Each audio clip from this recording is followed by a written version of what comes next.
Hello YouTube and welcome back to the channel here today, or if it's your first time here, welcome to the channel. Hello, hi, I react to anime.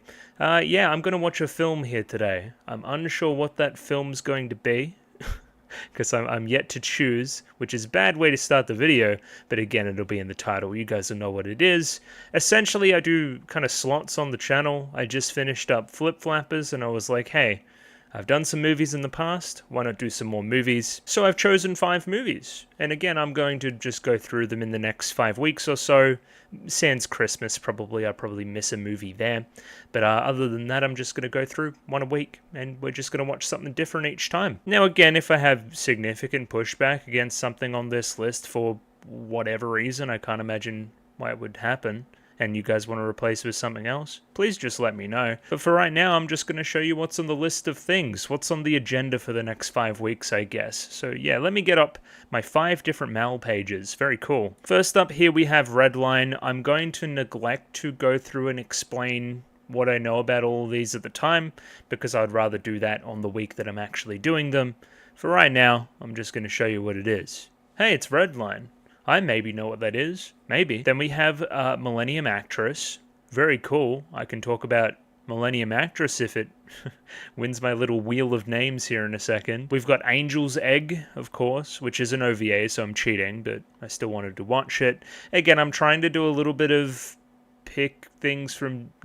I'm not trying to pick like 4 movies that came out in 2024 is my point. Like, I want to mix it up a little bit. That's why we're going a little bit older here. I've got Pompo the Cinephile in the number 4 slot here. Heavily requested. If you know, you know. And rounding out the list here today, we have Wolf Children. So again, I'm going to hold back on saying anything about what I know about any of these things, and instead I'm going to go spin the wheel. And yeah, I mean, as I said before, if you see something there that's like, that's clearly terrible, boo, and I get like a massive support behind it for whatever reason, I'll just switch it out for something else. It's pretty low-key.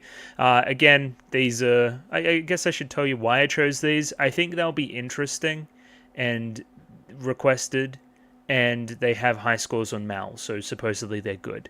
Again, I've heard of all of these before, and I've heard good things, so again, why not put them on the list, I guess. I don't know why you need to justify stuff like that. I'm just going to click the button. Let's go.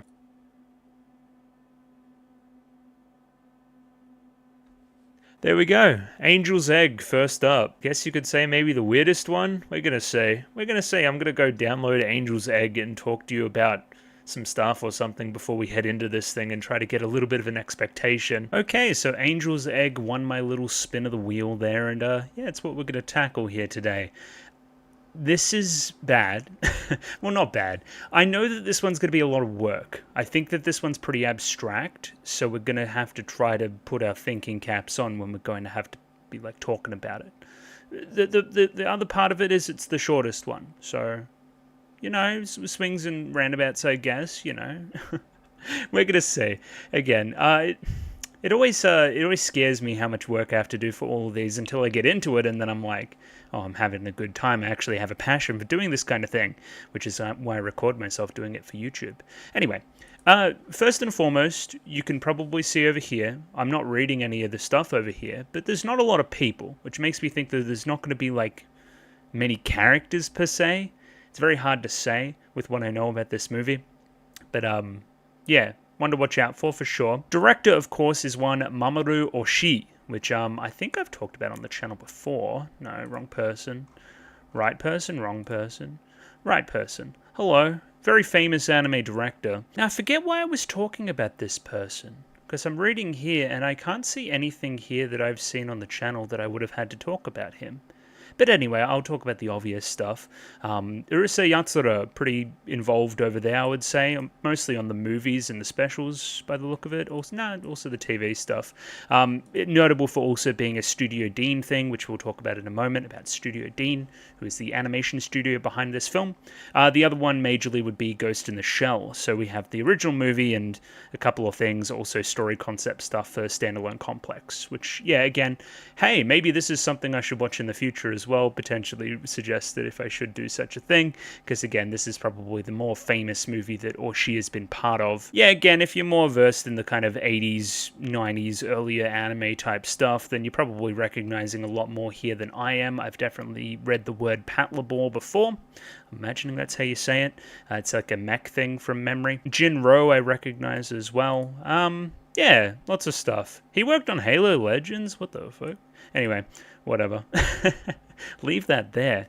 Yeah, a famous name, clearly. Very important person to the industry, and even based on just this, like, he's important, you know what I mean? If we look over here as well, we have somebody else that comes up on these credits quite a bit, which is one Yoshitaka Amano, who is responsible for the story, the original concept, and the character design here. So Amano, if we scroll down here, again, a shit ton of stuff here. Lots of work with Final Fantasy, image designer for all those games. Did he do like some of the art there on the kind of like key visual type stuff?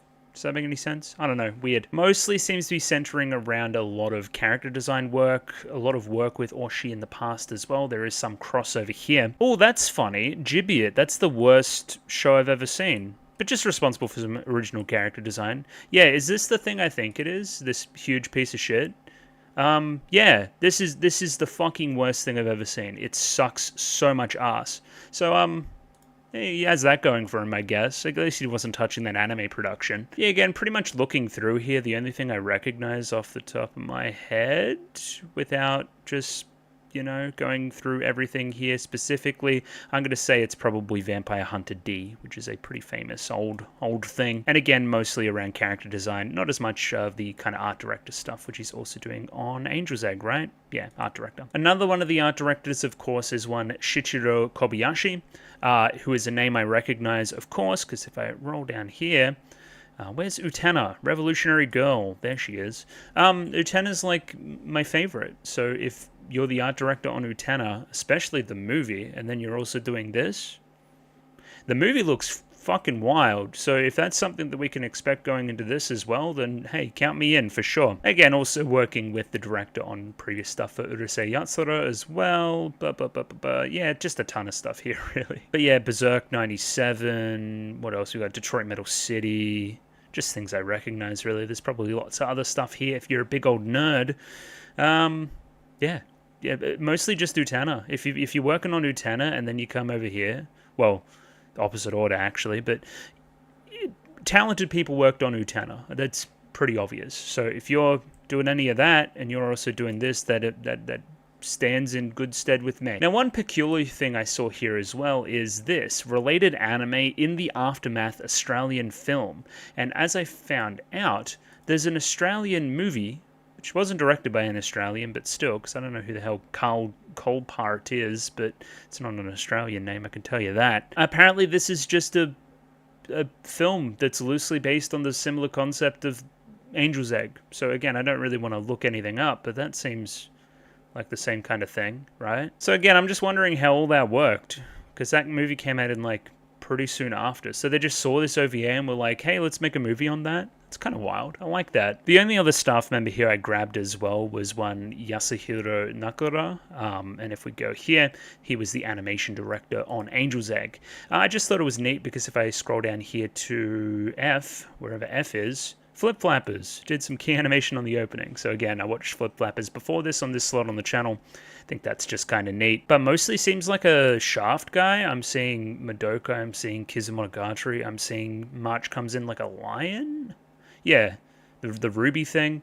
Yeah, lots of stuff like that. So, Summer Wars even. Yeah, cool. Lots of stuff. The last one I'll round out doing here is Studio Dean, which is another one of those animation studios that are just ridiculously kind of prolific. Like, it's hard to draw anything from, I guess, as opposed to some of the other more kind of insular studios. But again, probably contemporaries here, you would imagine, is kind of your Ranma Half, the original there, as well as kind of Urusei Yatsura, as I've talked about before, just kind of stuff that came out around the same time.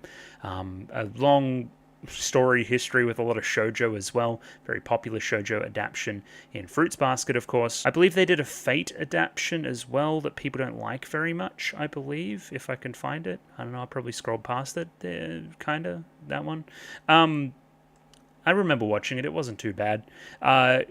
Of recent times, Showa Genroku Rakugo Shinju is a really, really well acclaimed show, so shoutouts to that as well. Probably the most popular show here, by a long way, being one Konosuba. But again, if you're trying to draw Angel's Egg to Konosuba, I think that's kind of fraught. I don't know what Maison Ikoku is, but it looks very 80s, so maybe a contemporary. I think Rurouni Kenshin is more of a 90s thing. Yeah, Initial D, sure. Lots of stuff here.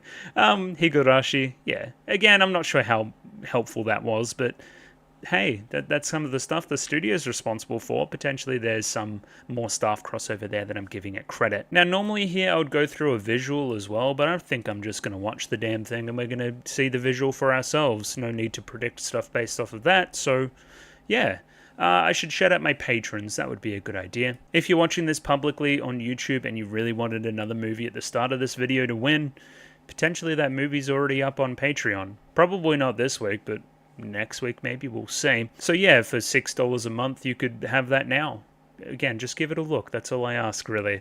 Many people have done that, such as Mickey Babbers, Trails Plus Plus, Akomancer, / Bananarama Hamadama-sama, Bobbin, Choba Dapper Dwarf, Domobot, Ichu, Ed, Fancy Question Mark, Fleur Nightingale, Fried Rice, Fruit, Gloriana Tenebrae, Glyke, Greybeard, Gus N, Ika, Iria, Yako Yavanen, Jacob R, Joran, Kelvin, Clem, Nosta, Cot Begemot, Lick H, Lou, Master Detective, Max, Mistake L Chen, Mr. Maniacs, Need, Parnick, Pencil Sharp 333, Ragashingo, Ronlad BNK, St. Lily, Sal, Sam1373, Skeleton, Voiko, Without a Net, Yuan Kai Shu, Yuki Ali, Zach, Binchi, Hans Peter, Marsh, Voodoo Chili, and Run Tiki. Thank you all for giving me money and so forth. I like the money. Now I'm going to let this thing download because I got apparently the world's biggest fucking copy of it. But anyway, we'll talk about it.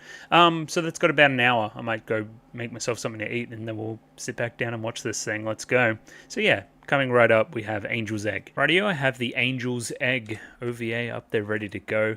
1 hour, 11 minutes, and 6 seconds on this one, so sync up accordingly with your own copy. If I pop over here to this view, wherever it is, this one, and show myself because I'm not shy, let's have a look here. I've got the original Japanese audio, FLAC. I'm just going to pick this one because it's the default. Makes sense to me. But the sub situation, it's like NISC edited from RH. If you wanted the specific version, it was the Hides version on Nya. Just a heads up, this version that I've got is like 18 gig or something. It's ridiculous, but I thought it was the most appropriate version. I'm not expecting you to download 18 gigs to get the exact copy. Potentially the picture-in-picture version, which is also provided in the description below, would be the best way to go for that kind of stuff. I guess I never really talked about expectations based on title, but Angel's Egg sure is provocative, implies the rebirth of an angel, of a heaven-like creature, in a world that is potentially bereft of it. Let's say that. Why would the birth of an angel matter if angels are born all the time? It would make sense to me that this is a world that doesn't have angels, if that makes any sense. Also invokes Hi Bunny Renmei in a big way, which I watched on the channel and largely enjoyed, because there definitely was angel eggs per se in that as well. I say we just jump in. My lighting's acting weird too, so don't be alarmed if it's jumping all over the place. It's also hot as shit outside because Australia moment, but anyway, we're going to try to deal with it. Yeah, let's give it a 3, 2, 1. Radio, 3, 2, 1, go. I wonder if this is 4:3 as well. It doesn't look like it is, which would have been another thing. I'm recording too. Hands.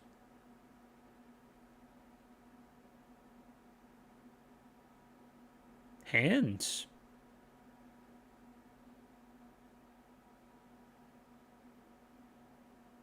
Okay.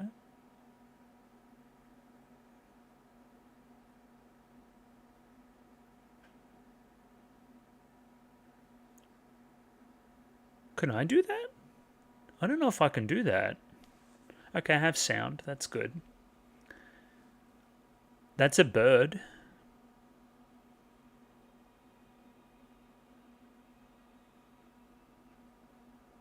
It's like a tree as well.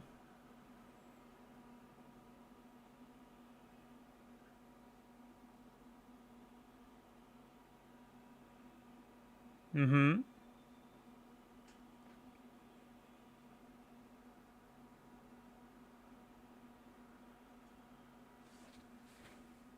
Eyelashes, huh?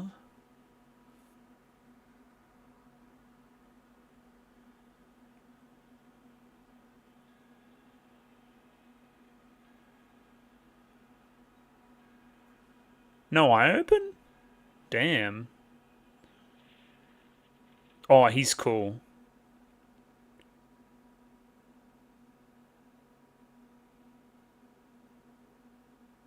Okay.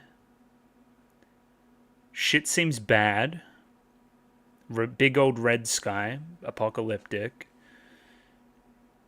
That's fucking cool. Oh, it reminds me so much of Adolescence of Utena, for sure.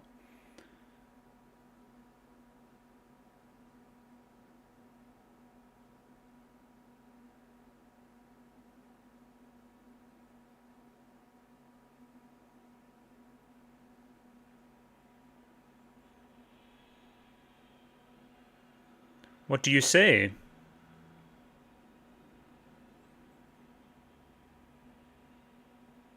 Aliens?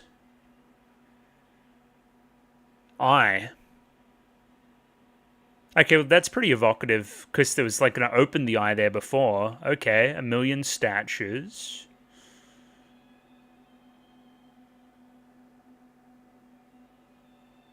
Halo?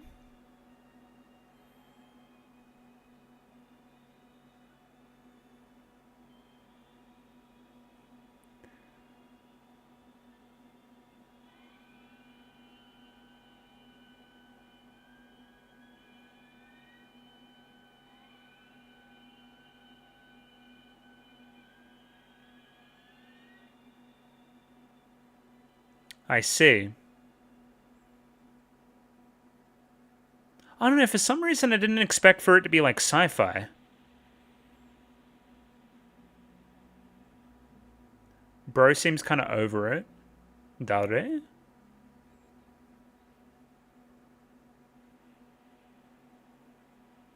This version definitely looks really good.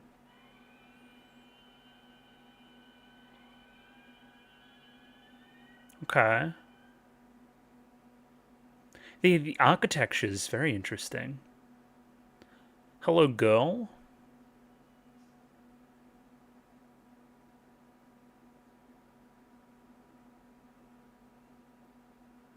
Oh, that looks amazing.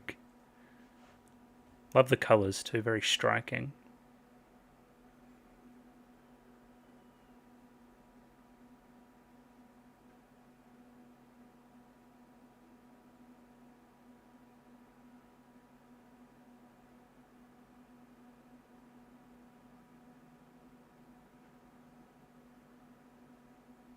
Egg.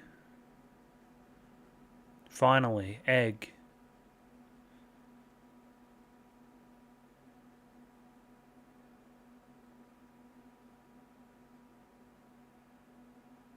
Yeah, so how does this connect to what we were seeing before? The sound is kind of the same. That sound kind of siren.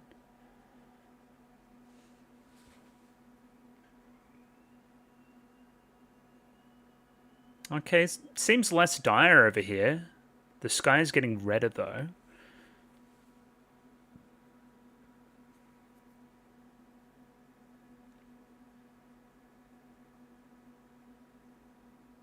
They don't do it like this anymore. On my boomer shit.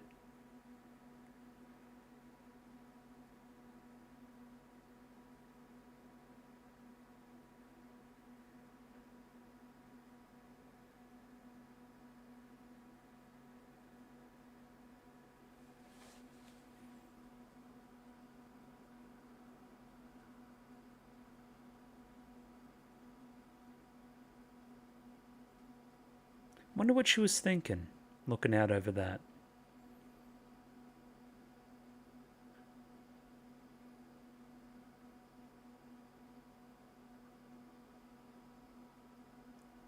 Something like Tenshi no Tamago, right?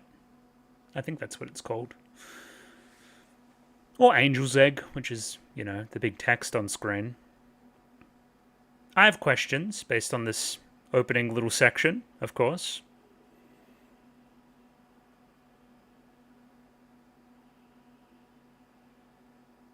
Yeah, keep that egg under there. Why not?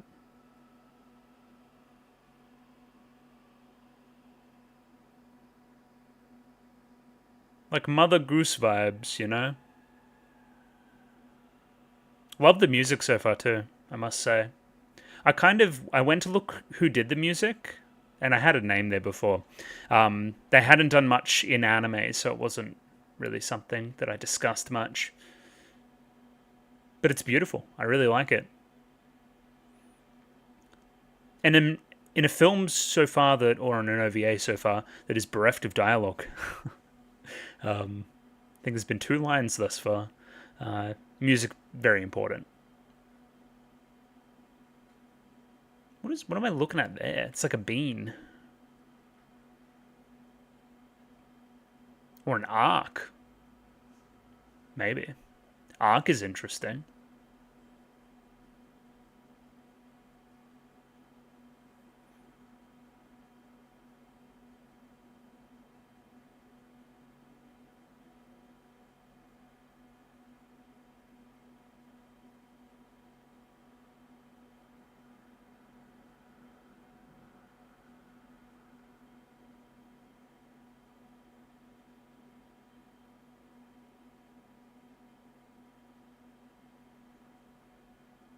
Ah, jump scare.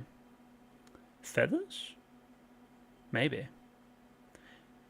The egg we saw initially had a big bird in it. Or something.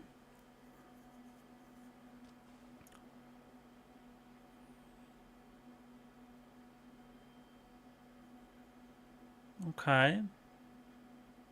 Shit seems fucked up still. Big old dark skies. Eternal night. Floating rocks.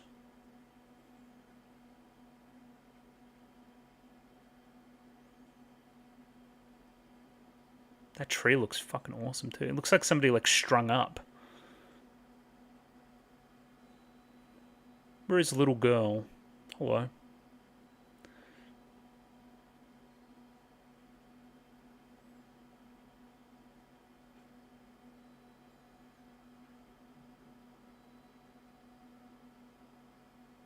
Don't drop the egg. Curiously, she's holding the egg around her. Well, she's very young, but where the womb would be. In her belly, like she's pregnant.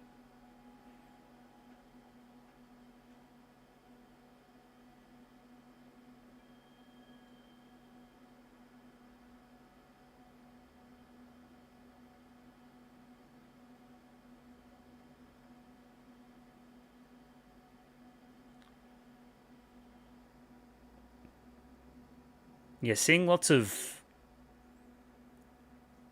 I was going to say biblical type stuff, but maybe not anymore.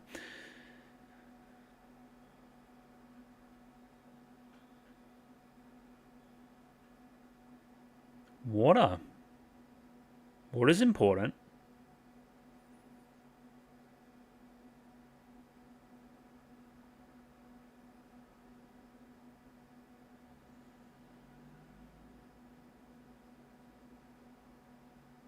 Bet that shit tastes good too.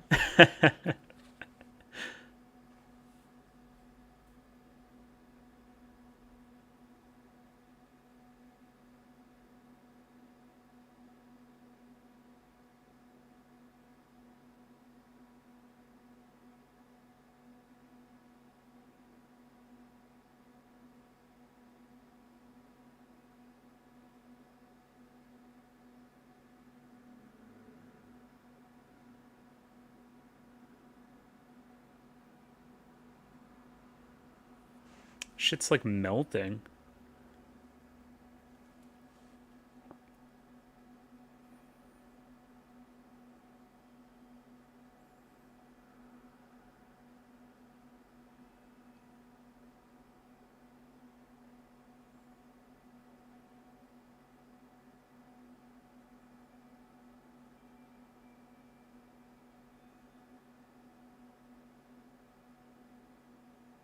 Yeah.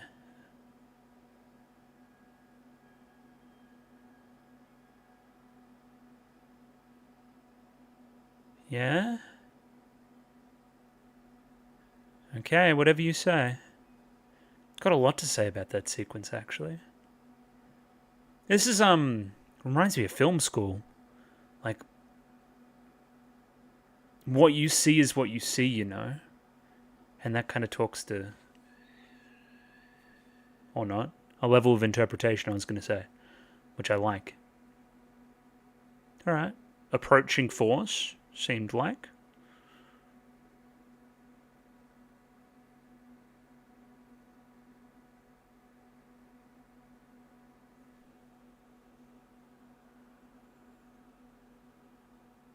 Was it nothing? Or maybe it was reality catching back up with her or something. No, it still sees shaking.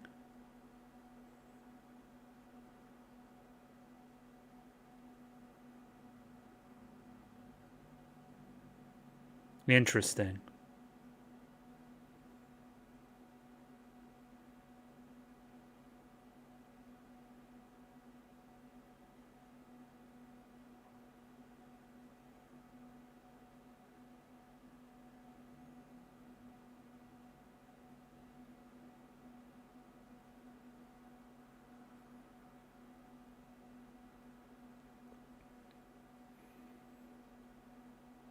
Yeah, it seems like we transitioned at some point between, like, from where it was really wild and kind of rugged outside to, like, a European village almost. A lot of stairs.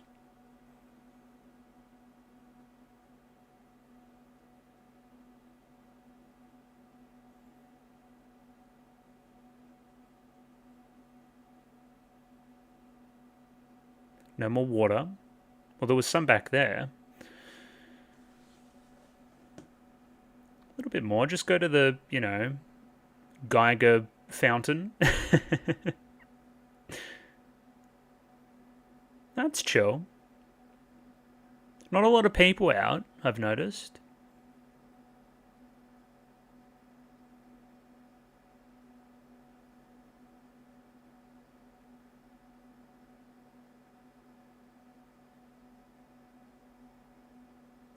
Huh. I almost saw an image in those clouds.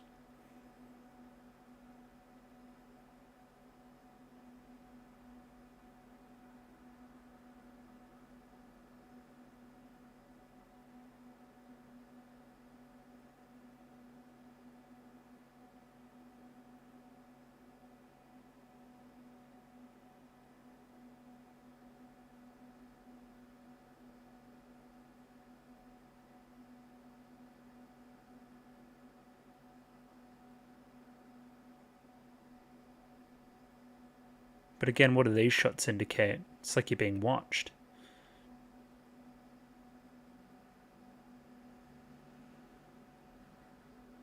Because I thought in the clouds I saw almost like somebody's eye closed or something like that. It's like a Prince of Persia level in the back there.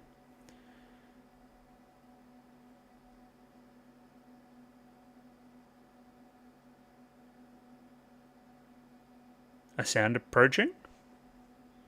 A motor vehicle of sorts?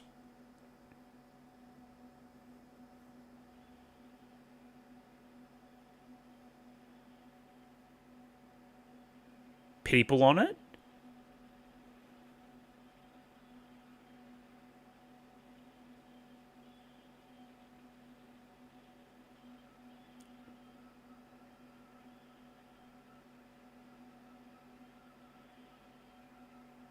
Okay.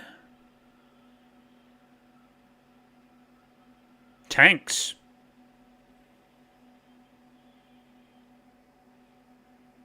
Love the colouring on them, for sure.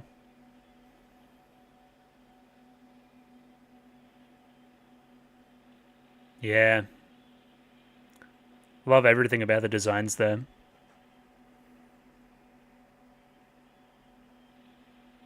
Yeah, pretty obvious anti-war image there, you would think, right? Are these being piloted as well, or are they autonomous? I think I see Bro in the back there, do I? Yeah. And this is the same guy as before. Yeah. Fuck that shit.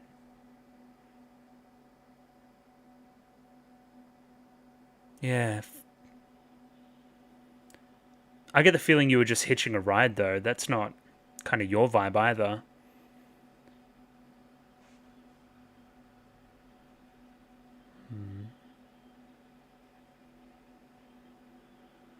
Okay. What are we thinking, guys?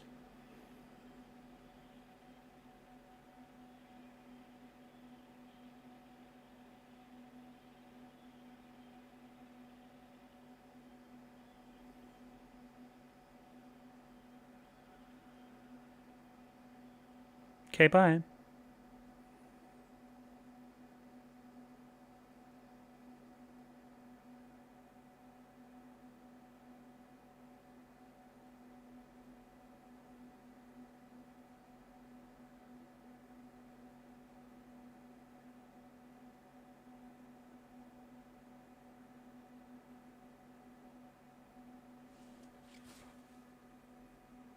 Where did Bro go?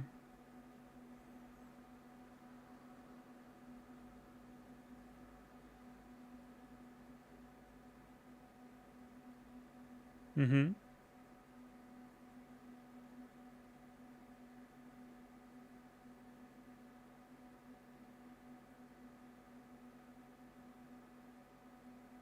I really love the character designs too.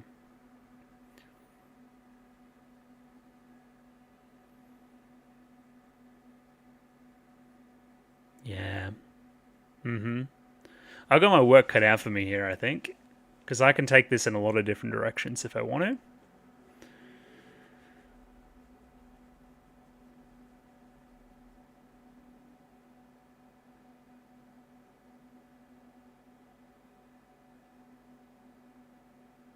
I'm seeing like a lot of things. First and foremost, probably like a nature versus industrialism type angle. Yeah. Contrast that with the water we saw before. For sure. Specifically nuclear war as well. Like the weapons here are kind of alive in that way. Yeah. And a HR Geiger type thing too.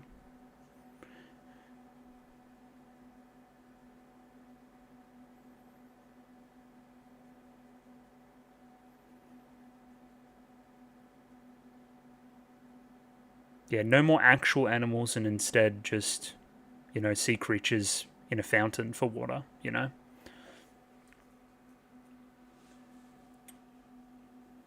Huh. Whoa, what the hell?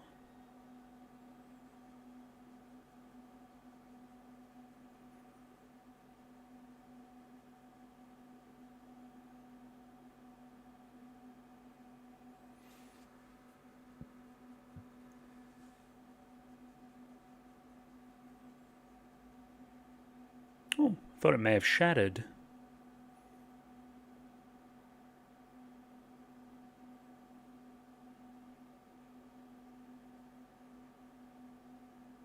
Okay. Statues or dudes? It's largely unclear. I think just statues. I don't think there's many other dudes here.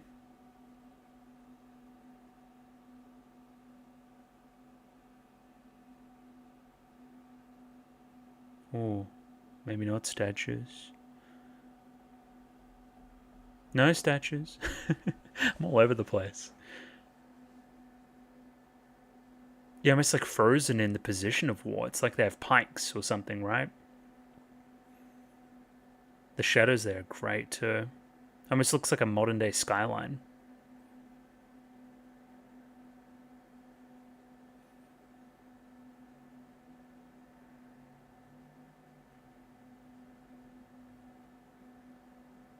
What is ominous gong too? And why is she like scared of it? Does that have a literal interpretation, or can I take that a little bit more figuratively? Like time's up, kinda, you know?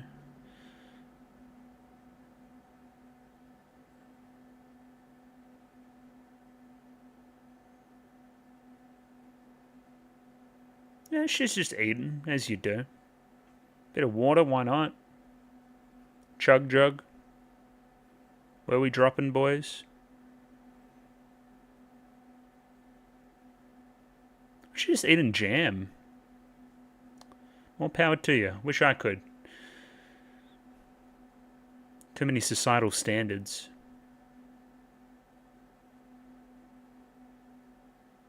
Mm-hmm. What are we doing now? Oh, yeah. Just looking at the egg. How's the egg doing? Oh, yeah, that's kind of how she sleeps, like, kind of like on top of it like that.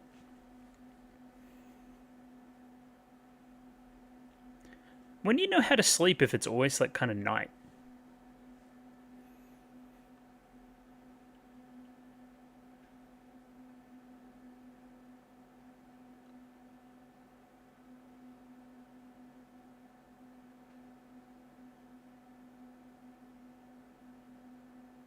We fucking love the water. We also remember she had, like, that experience last time she was at the water, right? She, like, needed to, like, return to reality almost.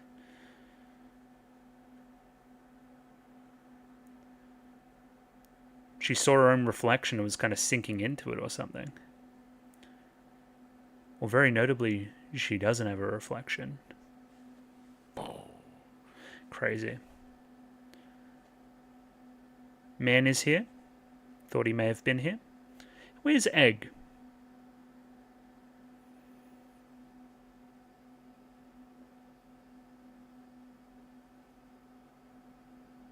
Carrying like a crucifix?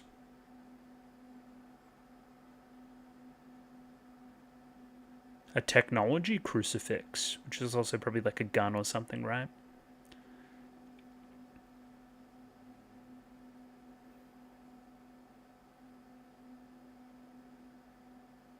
Thoughts? Oh.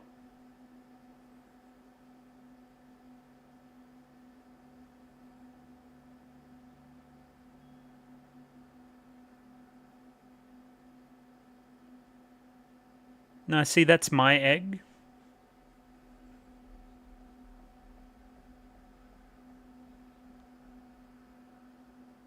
Okay.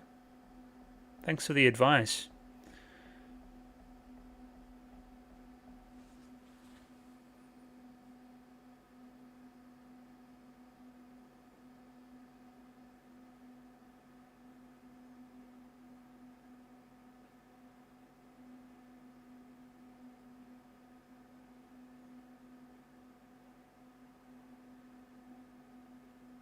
Alright. I will.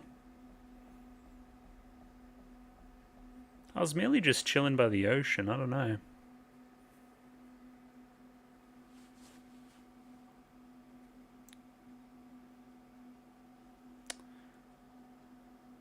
I have the feeling it's an angel. Okay. Well, me neither, really.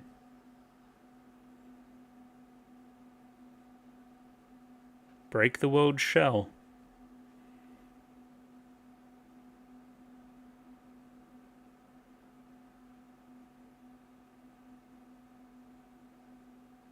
Okay, bye.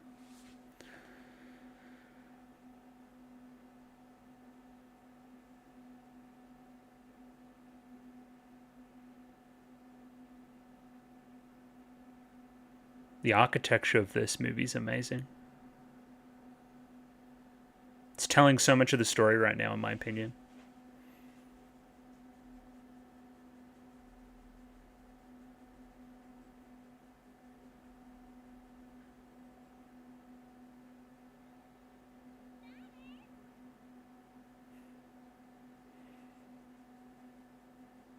I don't know, man.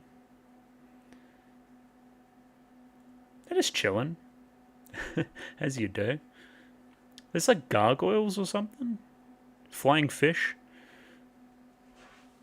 What? Let me readjust. Sore back today, chat room. Maybe not the best day to be cooped up in my computer chair, but I'm here. Almost Girls Last Tour vibes as well. Obviously, that show's a little bit lighter, but just a very lonely post-apocalypse right now. It seemed like you two are walking in tandem.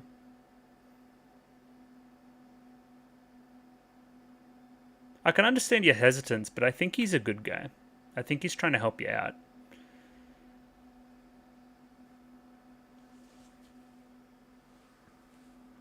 The way she was speaking before, it almost seems like she has a mission with the egg as well. Like that's part of her journey or whatever. I don't think I can understate or overstate. I don't think I can overstate how gorgeous this is as well. He's always there.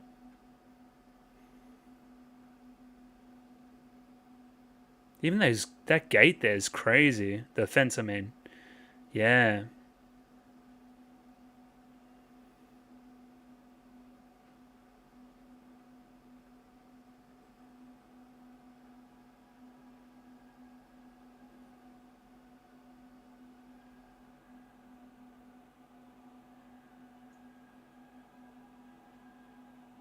He is quite menacing. Put a smile on your dial, buddy. Yeah, incredible.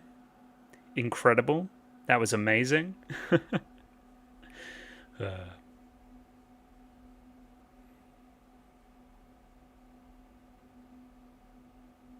What an interesting frame. One light on, one light off.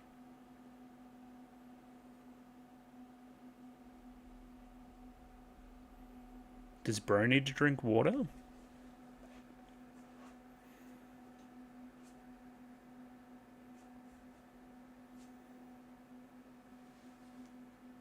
trying to offer him some? I think so. Nice, chill. I think he'd rather you have the water.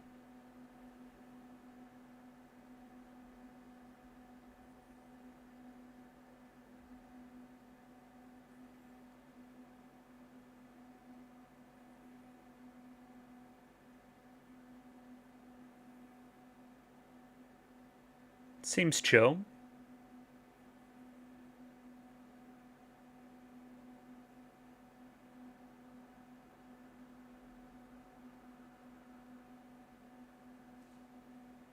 I'd rather not.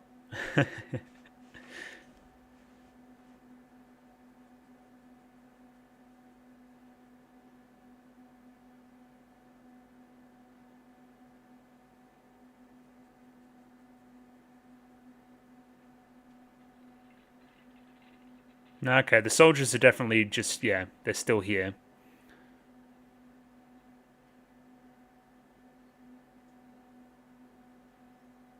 The fish.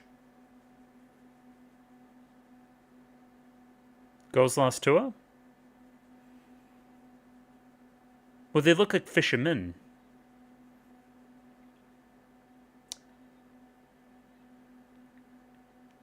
Yeah.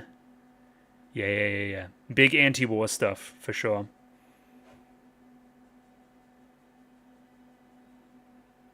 I almost feel like I should be taking notes or something. I feel like I'm going to miss a lot of this stuff for later on.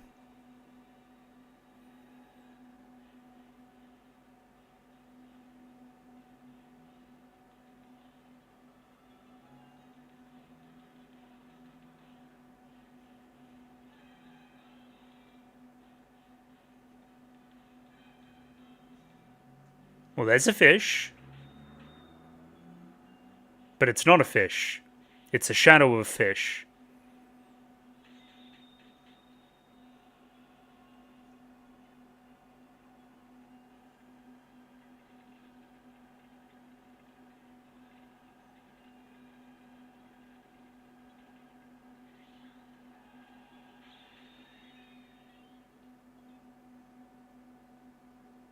Oh, I fucking love this. This is so good.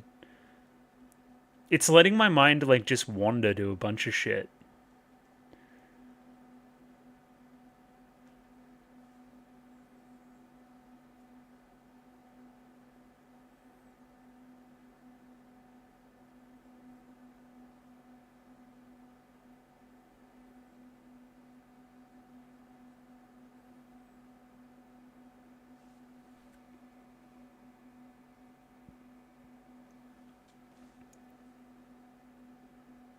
Mm-hmm.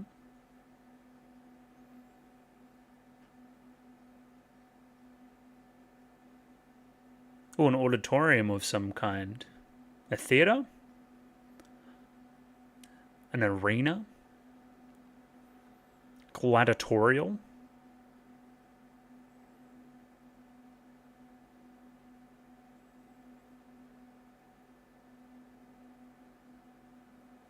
It's almost like a fish too.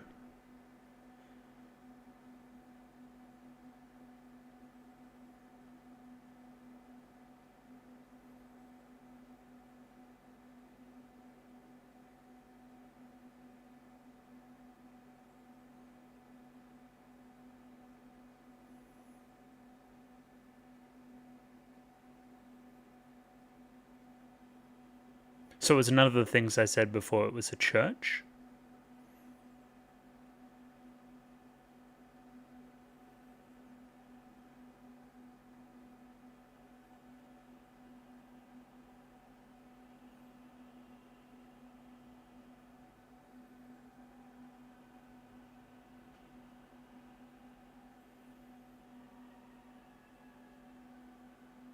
Which would make sense as to why you're glowing.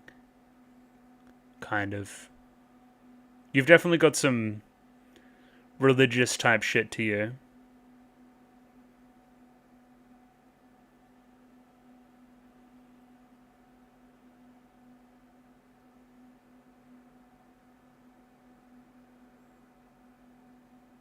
Well, the movie's called Angel Egg, or Angel's Egg, so, you know.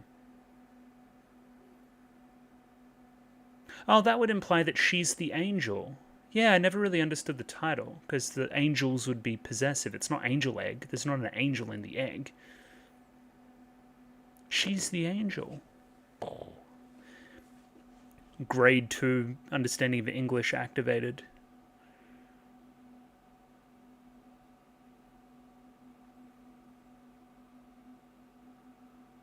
Yeah, definitely fish, right? Okay. Is that a real reflection, or are we doing some crazy stuff? Yeah, no, it seems real.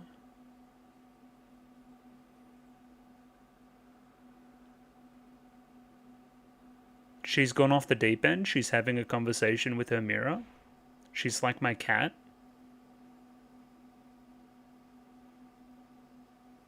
And you're seeing her do that.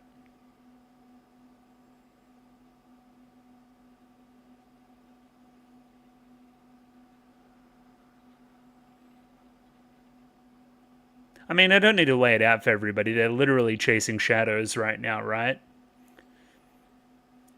Kind of gives the vibes of a proxy war, right? Or a war that has already been won to the point where there doesn't need to be this many military people chasing it down anymore.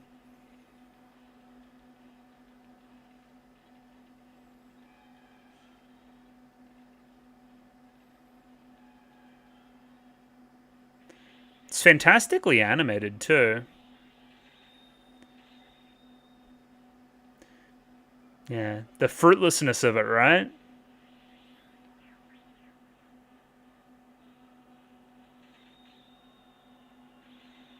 And again, destroying public property and society in the process for of a pointless war, a pointless hunt, destroying the environment in the process too because of the fish.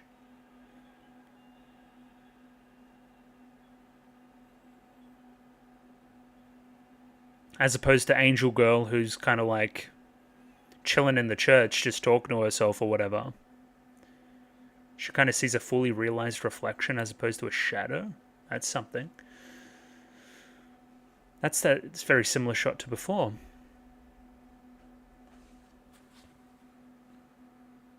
Alright. Got out of town, we're chill.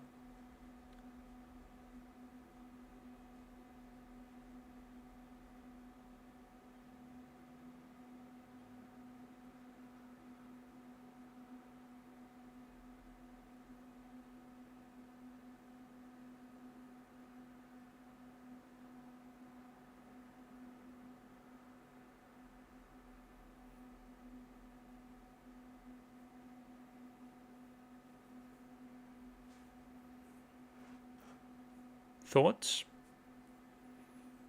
Any other sage advice?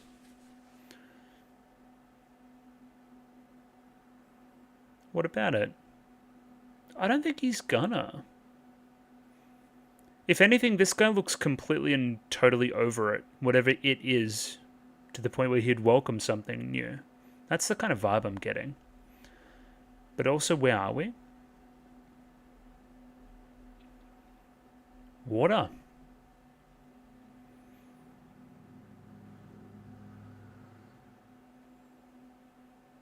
A skeleton? It's skeletal? Spinal? Yeah, it's like a fish carcass? Maybe. Fish have bones. True. Over this way, please. Very hard film to tell how far we are. I reckon about half an hour, maybe? Yeah, a bit over. Okay. Among Us? No, okay, it's not Among Us.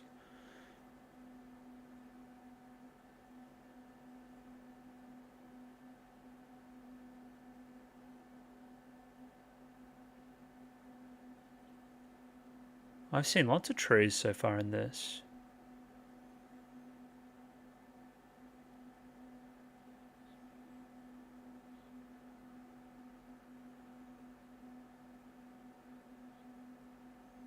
Hmm.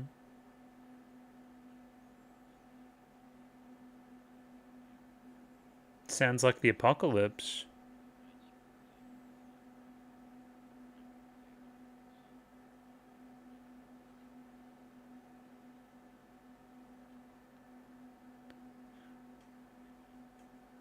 Yeah.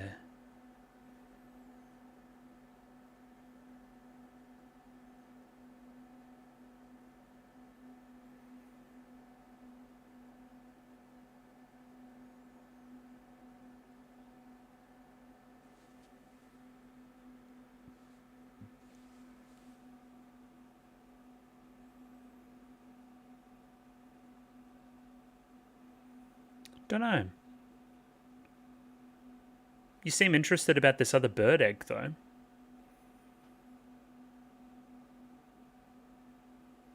Okay. Seems to be, again, that's like the most dialogue we've gotten in a row, really. Seems very important. This film seems to be electing not to choose or not to use a lot of dialogue. But when it does, that means pay attention because we couldn't do this any other way. That's what I think they're trying to say. A lot of jars, like the jar that she has.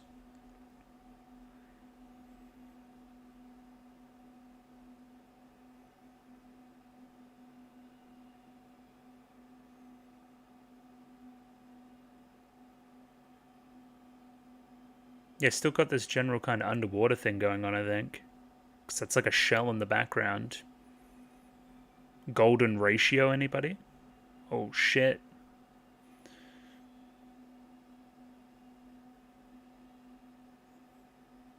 That's almost more like bird-like. It's got like arms.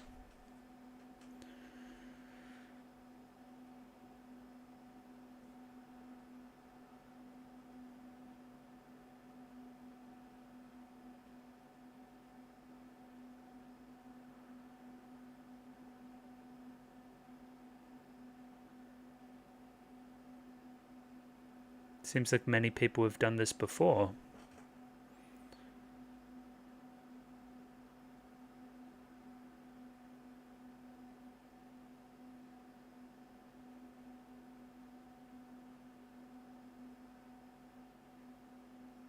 So other people?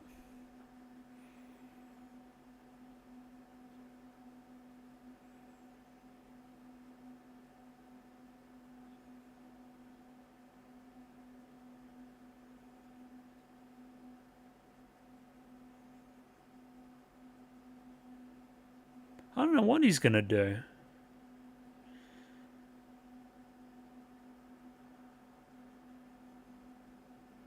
Yeah, very curious. I wonder who's leaving the bottles then.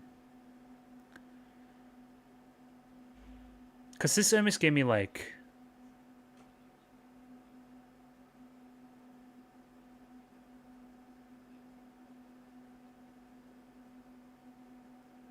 God left me unfinished? It was an arc. Yeah, okay. I'm low-key smart.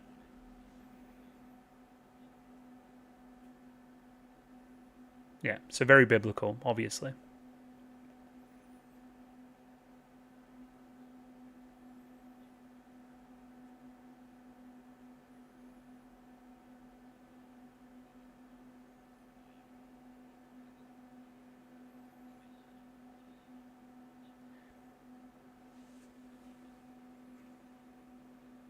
Fish.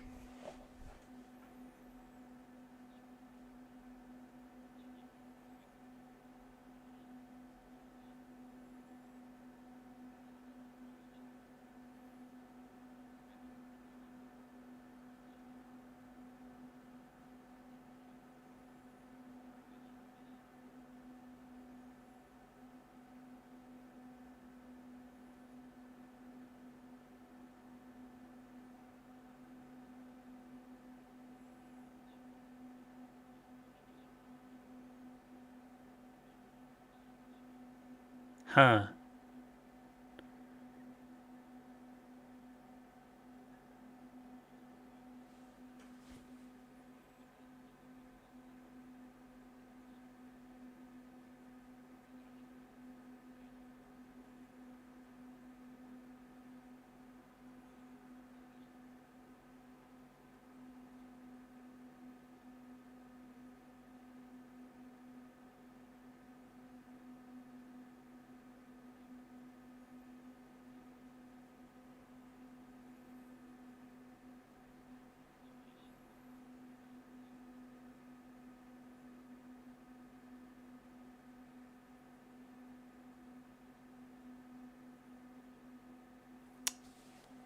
Very interesting.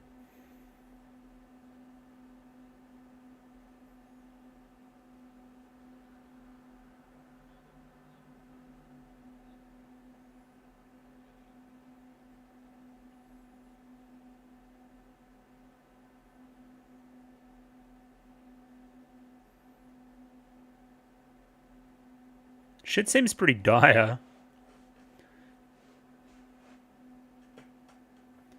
Potentially that's why you're interested in what's in the egg as well. Because eggs that look like that generally have birds in them. And we have evidence of such from the very start of the movie.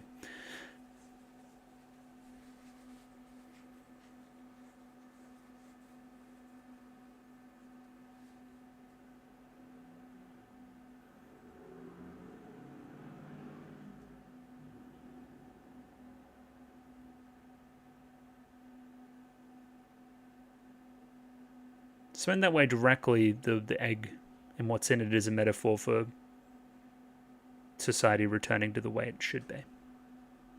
The way we know it.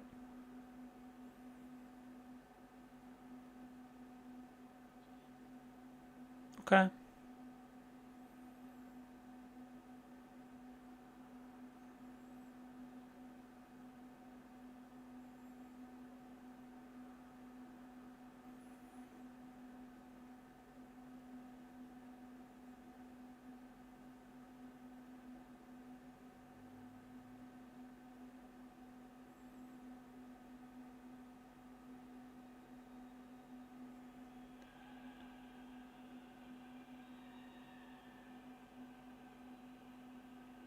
Oh.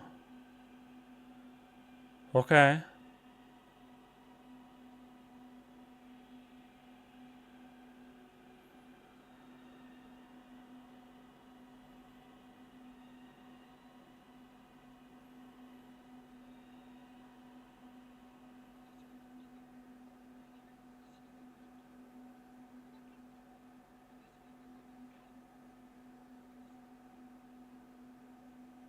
Okay.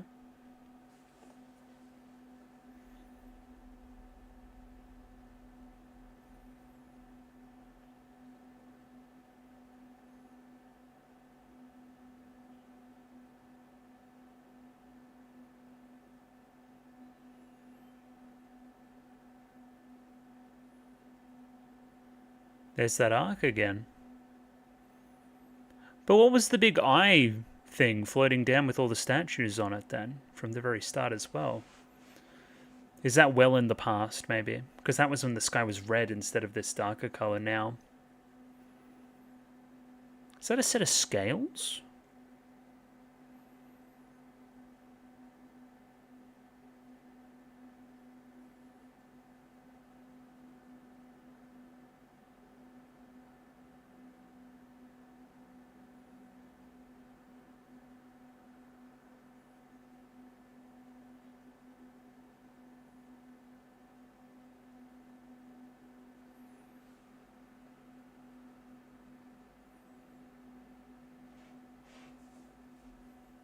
Guess not.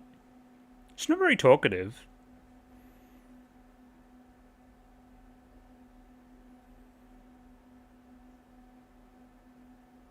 Hmm.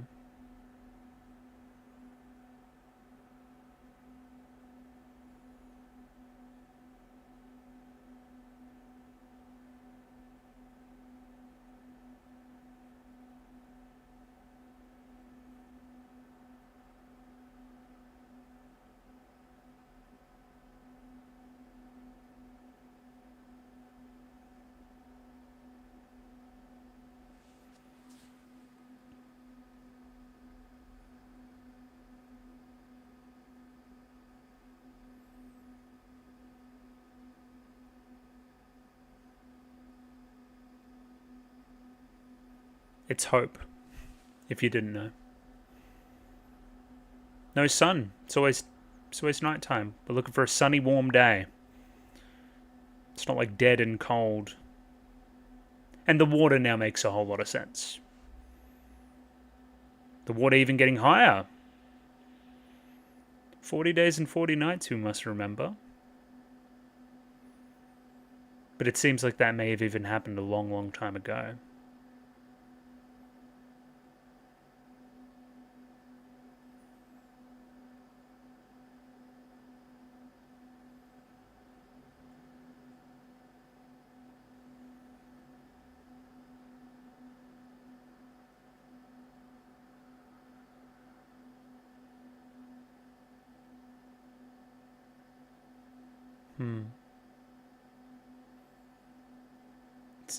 He's a hard character to read. He almost seems kind of skeptical about it all, too.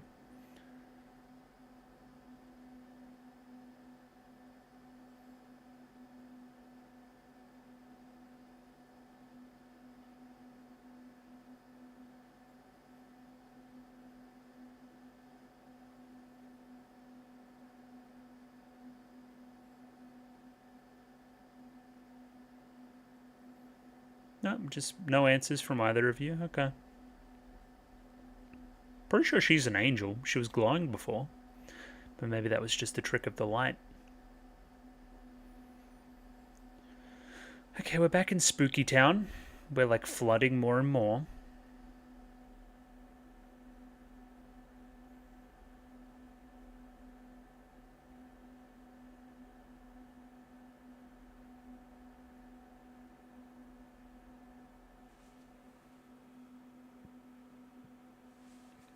Yeah, costuming and architecture makes me think of entirely different things to what's being gotten at. Seeing a lot of World War One and Two, if you wanted to be that way inclined as well.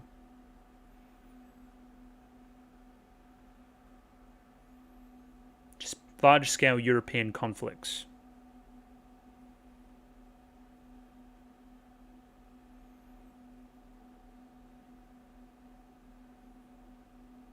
Yeah, all the little bottles too. The big old ring.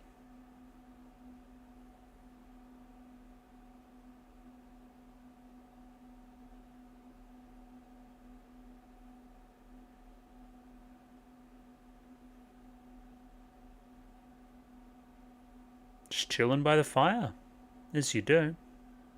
You're allowed to.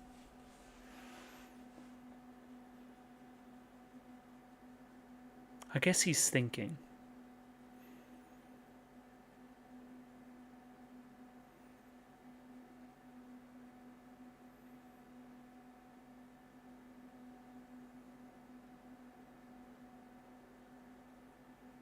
And if he's looking at a scale, maybe he's thinking about what to do next, weighing it up.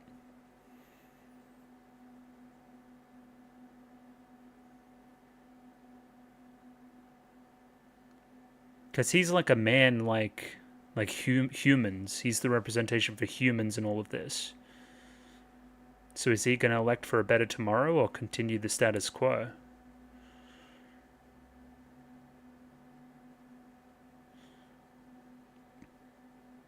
And again, why was there a great flood? I'm happy this frame is as good as it is because we are here a while. Yeah, again, it's to drown out all the sinners or whatever, right? God's like, fuck that shit, let's re-roll. So again, if you're one of the ones left below, then you've got a bit of a interesting type complex as well, right? The fire went out. Ooh, and she's leaving the egg unprotected.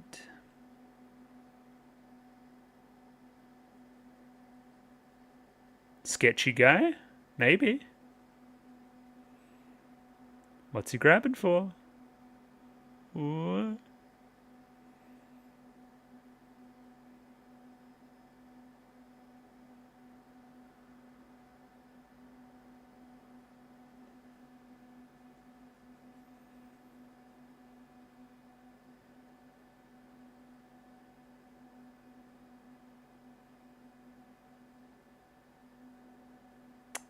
I wouldn't steal the egg. But he certainly has done. Now, what is your motivation for doing so?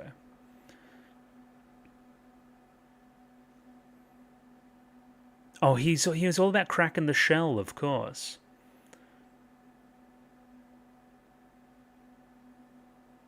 He's also like a non-believer in hearing stuff from the egg.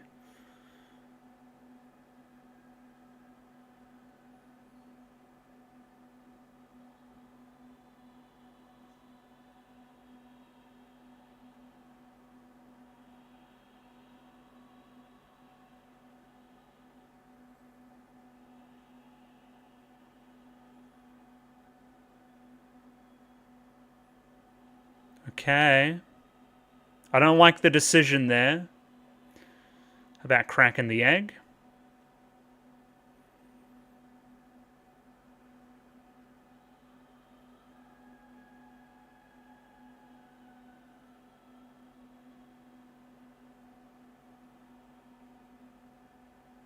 It doesn't seem to have fixed anything either. World's still flooding, and now you just got egg everywhere.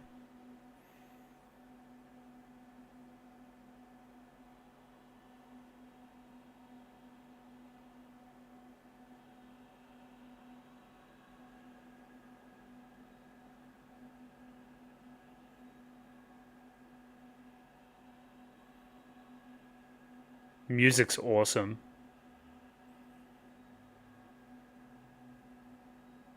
I'm on edge.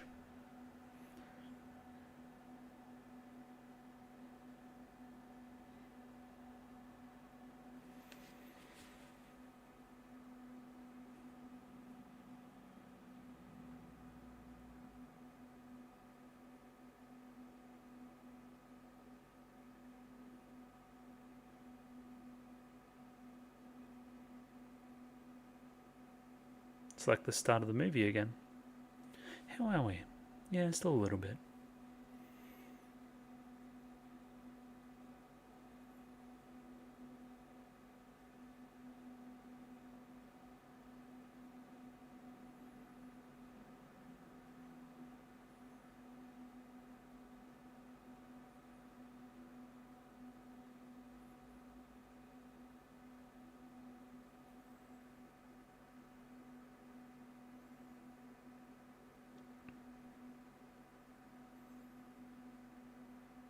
No egg? Yeah, so this is you waking up from where you were.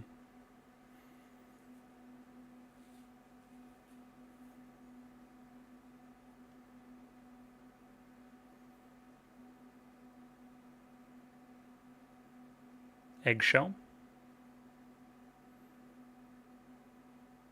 Mm-hmm. And I don't think it hatched.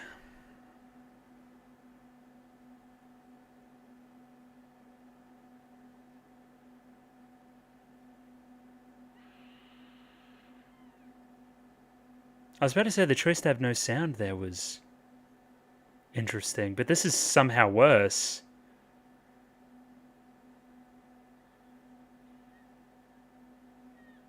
He hit it pretty hard. Oh shit.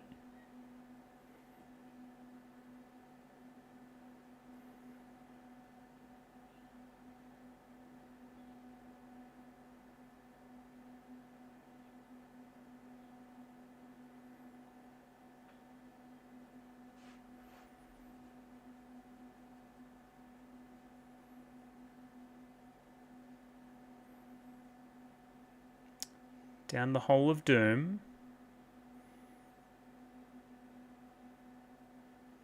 So again, this is some kind of grand betrayal, almost original sin-esque, that man has committed against, what, an angel?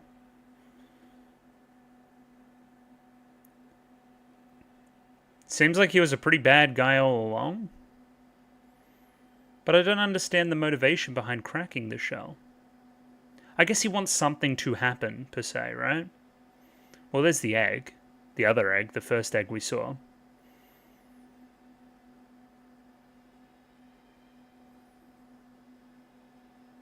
Because again, he's been left below. That's my read, right? He's been like left below. So he's like a sinner and wants salvation, right? So he's like willing to do anything for it almost. Whoa! Mind your step.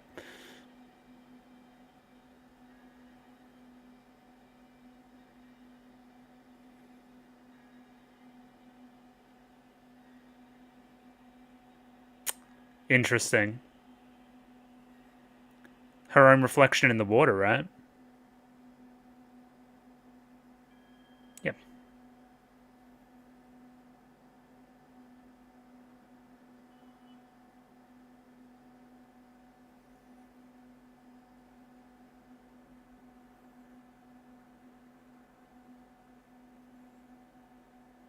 Nothing there.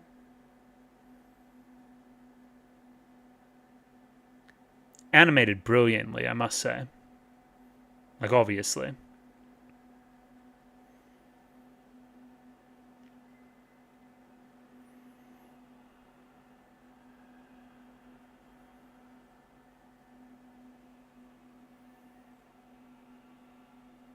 Her bubbles became eggs?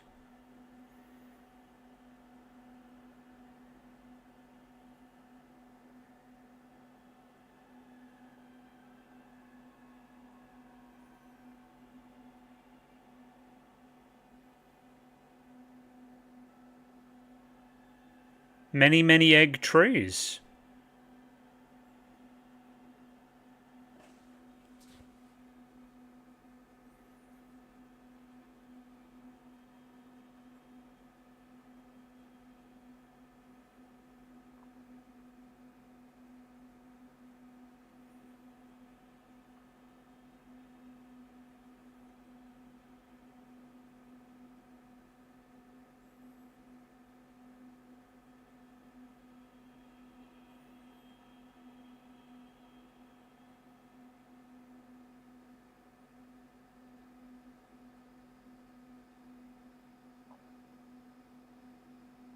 Well, what happened to the guy?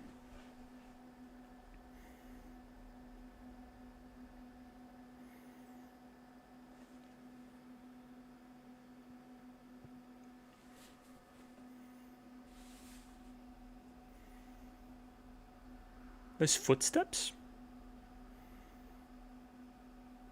Maybe. It's unclear. Feathers.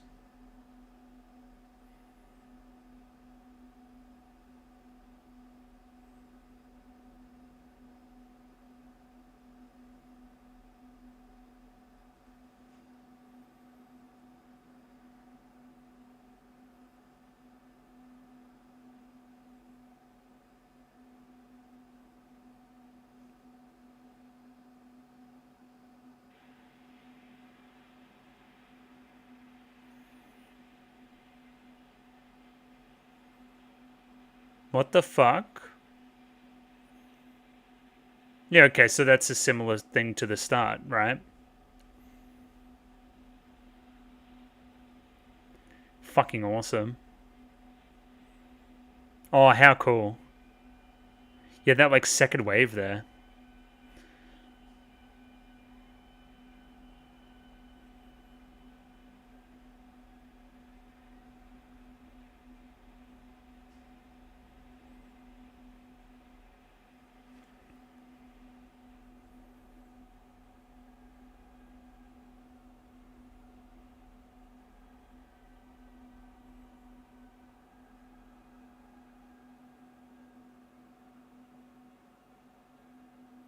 I was going to say it seemed like a pantheon of angels.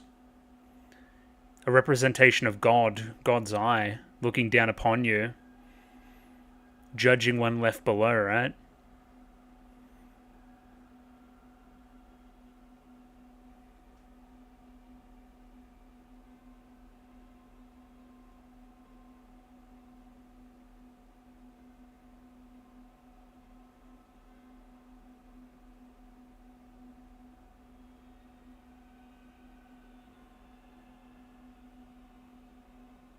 I mean, it was in the title. She's an angel.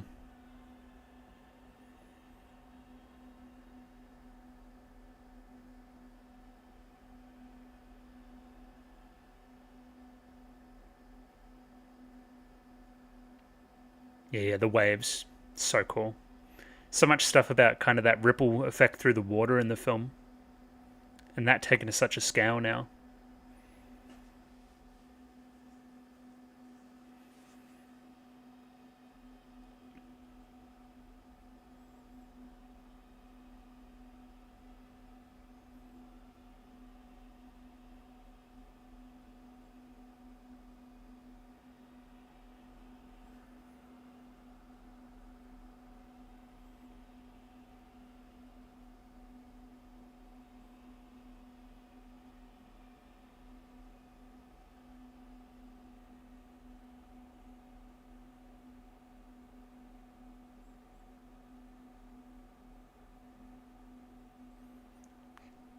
The stones structured mean anything? It's almost like Stonehenge vibes.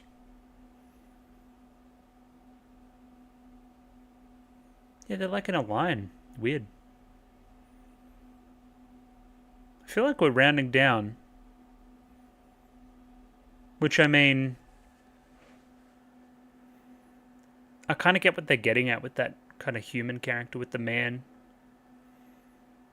Again, he's a representation for all men. Specifically sinners. Or all humans for that matter, I guess I should say.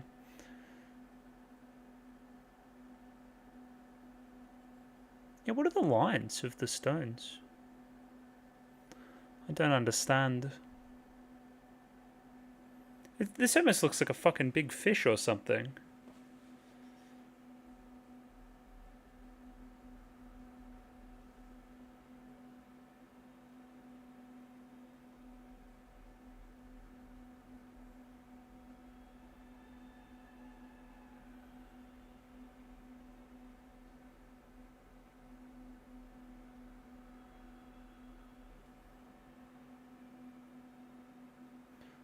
Not quite.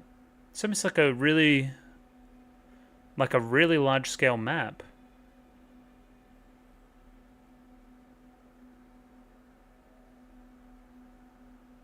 But what's that on the right then? Is that more land? Is there like a big apex in it?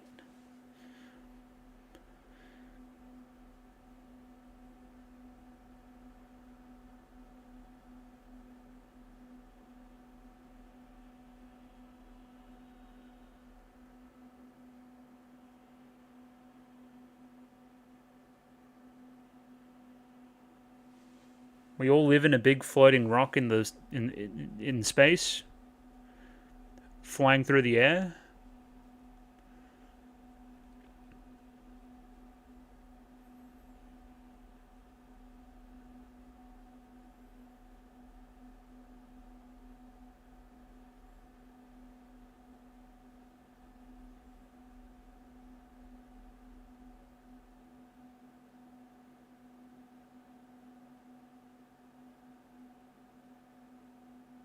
Is that it?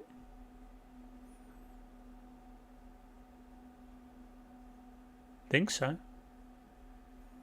I really like that ending.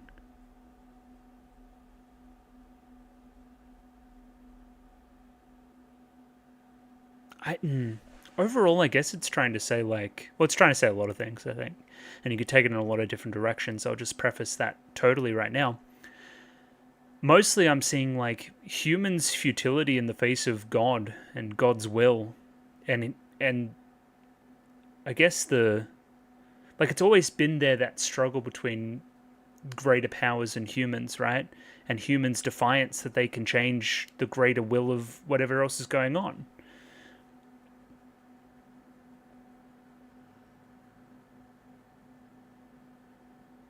And again, enacting their own will upon that, and that ultimately leading to no salvation for anybody, and ultimate judgment in the face of God as well. Being left below, preventing salvation. This kind of theme of forgetting things as well, forgetting why we even do this kind of stuff, right? I have no external motivation for any of this happening, right? But even left alone in this situation, I will still sin. I will still break that egg, right? It seems like we're the only two sentient people left on Earth, and I will still fucking Cain and Abel style have a propensity for violence. And again, you could put your glasses on and say specifically violence against women as well. Yeah, you could, for sure. I'm also, again, seeing that kind of nuclear war thing that I was talking about before as well. I think there's a lot of that in here as well. Again, men playing God and reaping the benefits there within, or reaping the rewards. Fascinating. Very slowly paced. I don't think you could make something like this today. I was thinking about that a lot. I just don't think you can make something this slow anymore in current year. But again, in kind of contrast to other things I watch on the channel, it was quite refreshing as well. Again, very much an artful film. And I really appreciated it. It was contemplative and somber, and it made me think about a lot of things. And it gave me the space to do so as well. And I really liked the soundtrack. And again, I'll do like I normally do with the movies. I'll come back probably tomorrow at this point. That took a long time to download. Australian internet moment. But I'll probably come back tomorrow. I'll write some notes and we'll reassess from there. Again, like I normally do these kind of things, I'll again have notes and have the film up for example, but I won't go back through frame by frame and check everything. Even though, again, I feel like it is kind of possible with something like this to go back through frame by frame, considering the limited amount of actual scenes in it, I would say. Again, for a highlight scene, really liked the harpoon guys hunting the fish. I thought that was very effective. And again, the fish turning into stone and that kind of stuff, I thought that was very cool. Really like the ending, really like the bubbles turning into the eggs and that kind of thing, and really like that one shot of him making his choice. Again, that scale there being very poignant now, I would say too. I liked it. I thought it was really good. Makes me want to see more from the bloke. And yeah, as I said, I'll come back tomorrow and we'll reassess from there. But yeah, largely very enjoyable. I will return shortly with some notes. Let's do that. You'll see me shortly. And we're back. It's the next day. I've written down a, short interpretation of what I thought the movie was about. Only 7 pages, which I think is pretty good considering. And yeah, I've already done all the hard work. So again, if you're looking at the YouTube video and you're like, hey, this is shorter, what the hell? This thing had a ton of work that needed to be put into it. That's where I've put the work into it, right? This is the best part about doing the movies, is I don't go back through frame by frame talking about it and then waffling on and then repeating myself and that kind of stuff, because I've actually structured a discussion here, which is good. I prefer to do that, again, when I have the time, and for the movies I do, because again, it's unpractical or impractical to go back through fine-tooth comb with all this stuff. I will still attempt to find examples whenever possible. The VLC file here is huge, so it doesn't really want to, work all the time. You'll see me there kind of changing it to, here, and then I'll need to play it for a bit before it moves. So that's a little bit frustrating, so I kind of need to, find stuff and whatever. Anyway, the visual accompaniment aside, let's dive into the analysis. I guess let's start off with a basis of like, did I like it? Yeah, I liked it a lot. I loved it actually, and it's one of these movies. It reminded me a lot of the stuff I have seen from the 80s that is quite revered, like your Akiras and like your Norskas and like that kind of stuff, but even to the nth degree. Again, these kind of films tend to be a little bit more about what you take from them rather than telling you an explicit story and trying to get an explicit reaction there within. Again, student movie. It seemed like something you would see at film school that's trying to show you something that's a little bit experimental, potentially surreal, opaque would be a word for it as well. Just it doesn't hold your hand, and therefore it's got this reputation now of being something which many people would have different interpretations about, which I think is just cool. I think that's fucking awesome. And again, that's the difference between this reaction here, which I've done, and this kind of document here, and what I've done in the past, right? So normally I'd watch a movie, I'd read through like a Wikipedia plot synopsis or something to that effect to remind me of certain things that happened. Then I'd go into what I think it all means and what I liked and the characters and the story and that kind of stuff, right? This one's different. I would say vast majority of the conversation here is under this point. What is my interpretation of events? Because that will inform the things that I took away from it. And again, that's how I'm going to structure this here today. I've seen this everywhere. I don't know who the first person that said it was, but I think it's perfect. Somewhat of a Rorschach test for the viewer. So for those unfamiliar, a Rorschach test is like the ink blot test, if I could speak. Again, put some ink on a page, fold it in half. What do you see? And again, it's a psychological experiment to try to get out individuality, right? Everybody's going to have a different interpretation of what it is based off their own experience and what they see. And lo and behold, my interpretation is based off my context, right? So again, I've been reading a little bit on other people's interpretations. There's a few people that go into some kind of Buddhist samasara something kind of interpretations, which again would be something that would make sense based off your personal circumstances, right? I could see somebody else that's of a different orthodox faith, any of blah, blah, blah, blah. Faith's very important to the movie. Even different society, different anything. They could have different interpretations here that I would call valid. But again, I am white. Again, I went to Jesus school, so I know all sorts of Jesus stuff. I've seen media that kind of perpetuates that kind of stuff as well. That's the kind of lens we're going to view this through. And again, I welcome other interpretations. So right off the bat, let's talk about the movie aesthetically. I think it's brilliant. I think that this thing looks fantastic. It's got some really fantastic animation stuff on it, notwithstanding all the fantastic art of the film as well, courtesy of, what's his face? I should get his name up. Kobayashi was his name, of course. That would be the art director on the film. I said initially this first scene here, this kind of hellish eye and big construction amalgam thing.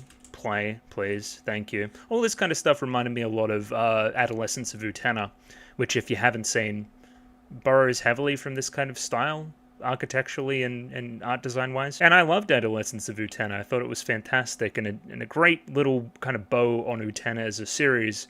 So again, seeing the kind of origins of that kind of stuff, you could argue that this film in and of itself is a big inspiration on Utena, considering the prevalence of the egg as a piece of symbolism.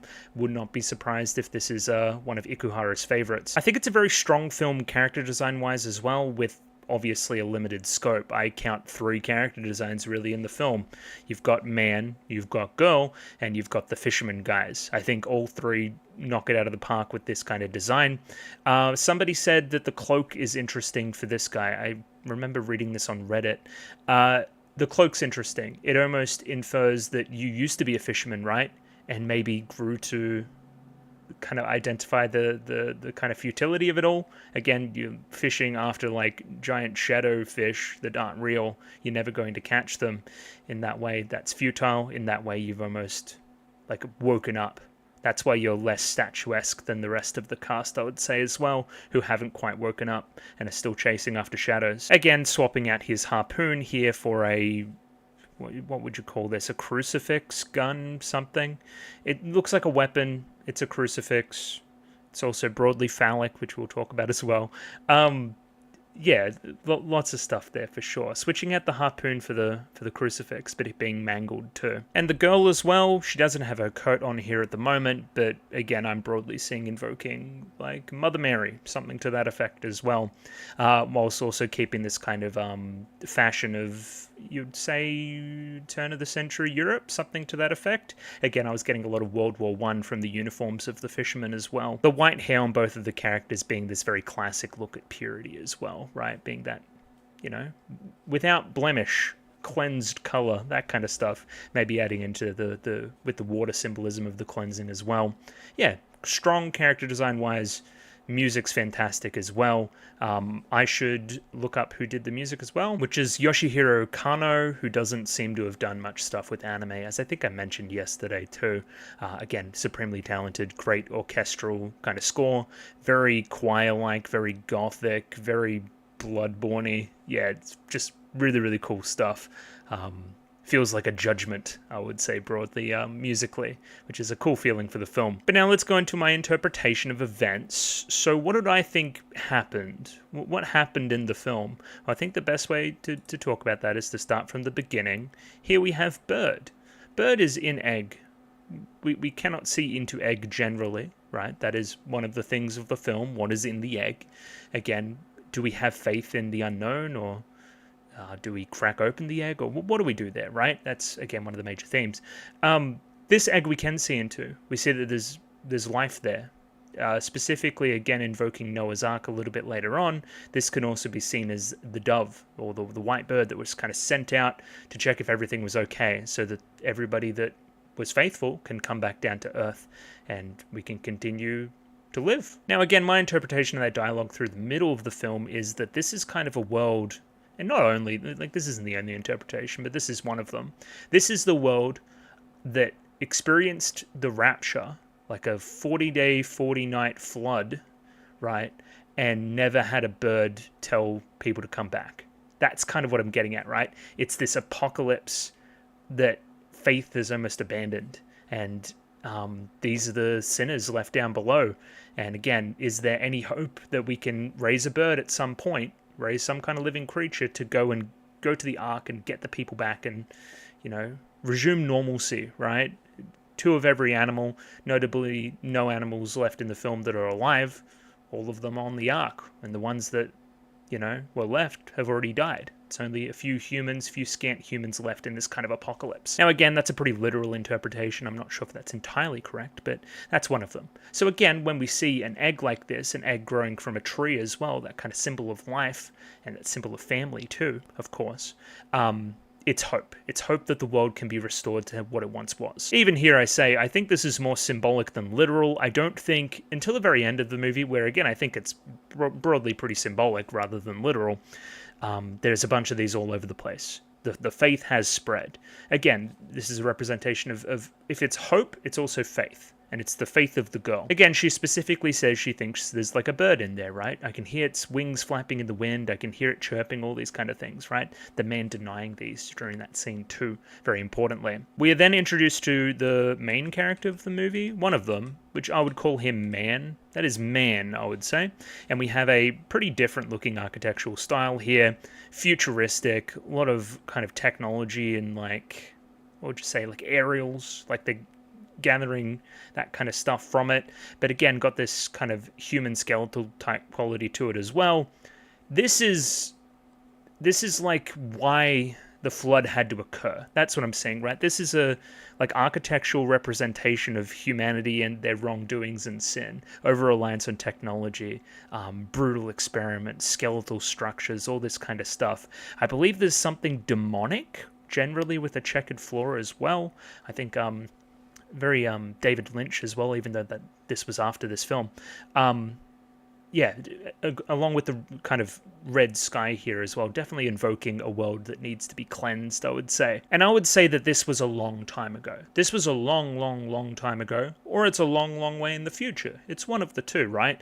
What it stands to represent to me is that the man in this film is also symbolic. He's not like a literal guy that's like growing up and having birthdays and reading newspapers and stuff. He's a representation of humanity as a concept as a whole, or at least one aspect of humanity. If, again, we're talking about Noah's Ark, and this is a said rapture, then this is potentially an aspect of humanity that was left below. And again, in Noah's Ark, that was the bad people. There were too many bad people, so he left them down below, and they didn't get saved. They didn't achieve salvation. Specifically here, this kind of looks like a stage to me as well. This looks like there's a performance going on, and that there's somebody watching him over here, an all-seeing eye potentially, which I interpret as God. God is the eye carrying upon him this pantheon of angels. And again, all these different statues, all these different kind of representations of the ones who were saved and the ones that will ultimately judge you. The man in this scene looks tired, but he still brandishes a weapon. If I pop over here to the actual thing, yeah, there we go. Tired, weary, but also still determined, almost manic, I would say as well, like he's insane, that kind of stuff. But again, he still looks to fight. He hasn't given up. All this kind of stuff, right? And again, if we want to talk about framing as well, he is definitely in opposition to the eye here as well, I would say. So he's fighting against whatever ideal the eye represents. From here, we're introduced to a gorgeously animated representation of the girl. The sky is still red, which I think, again, when it goes black later on, I think it indicates some kind of time skip. But again, she exists right now, again, in the same kind of amalgam of weird architecture and stuff. So she's also a concept as well. She's also time doesn't matter to her. She will continue to exist in perpetuity. We can see this through the jugs later on, right? I don't know how many times I've done this. I don't even know if it's me doing this so many times, but she has been. It's an impossibly long journey that she's continuing to be on, almost kind of Sisyphean in its kind of structure too, if I can say that word. Yeah, she's been left below too, curiously enough, but she carries an egg, and again, as we've established, the egg is that representation of hope, new life, a better life, all these other things, a bringing down of the good people back down to Earth. She's also quite melancholic upon waking up and seeing the red and that kind of thing. This kind of look here, if we can get it. Yeah, this look. Yeah, she gazes upon it and she's like, oh shit, so this is where we are. So this is what it's like, right? I had a long theory. Again, the film is called Angel's Egg. She's an angel. It would make sense to me, again, based on the title. But when is she an angel? Is she an angel now, or does she become an angel based on her events in the film, right? Does she achieve godhood? Does she achieve ascension upon doing what she does in the movie? Essentially sacrificing herself, achieving some semblance of martyrdom by the very end as well, kind of with that last breath, spawning all those eggs.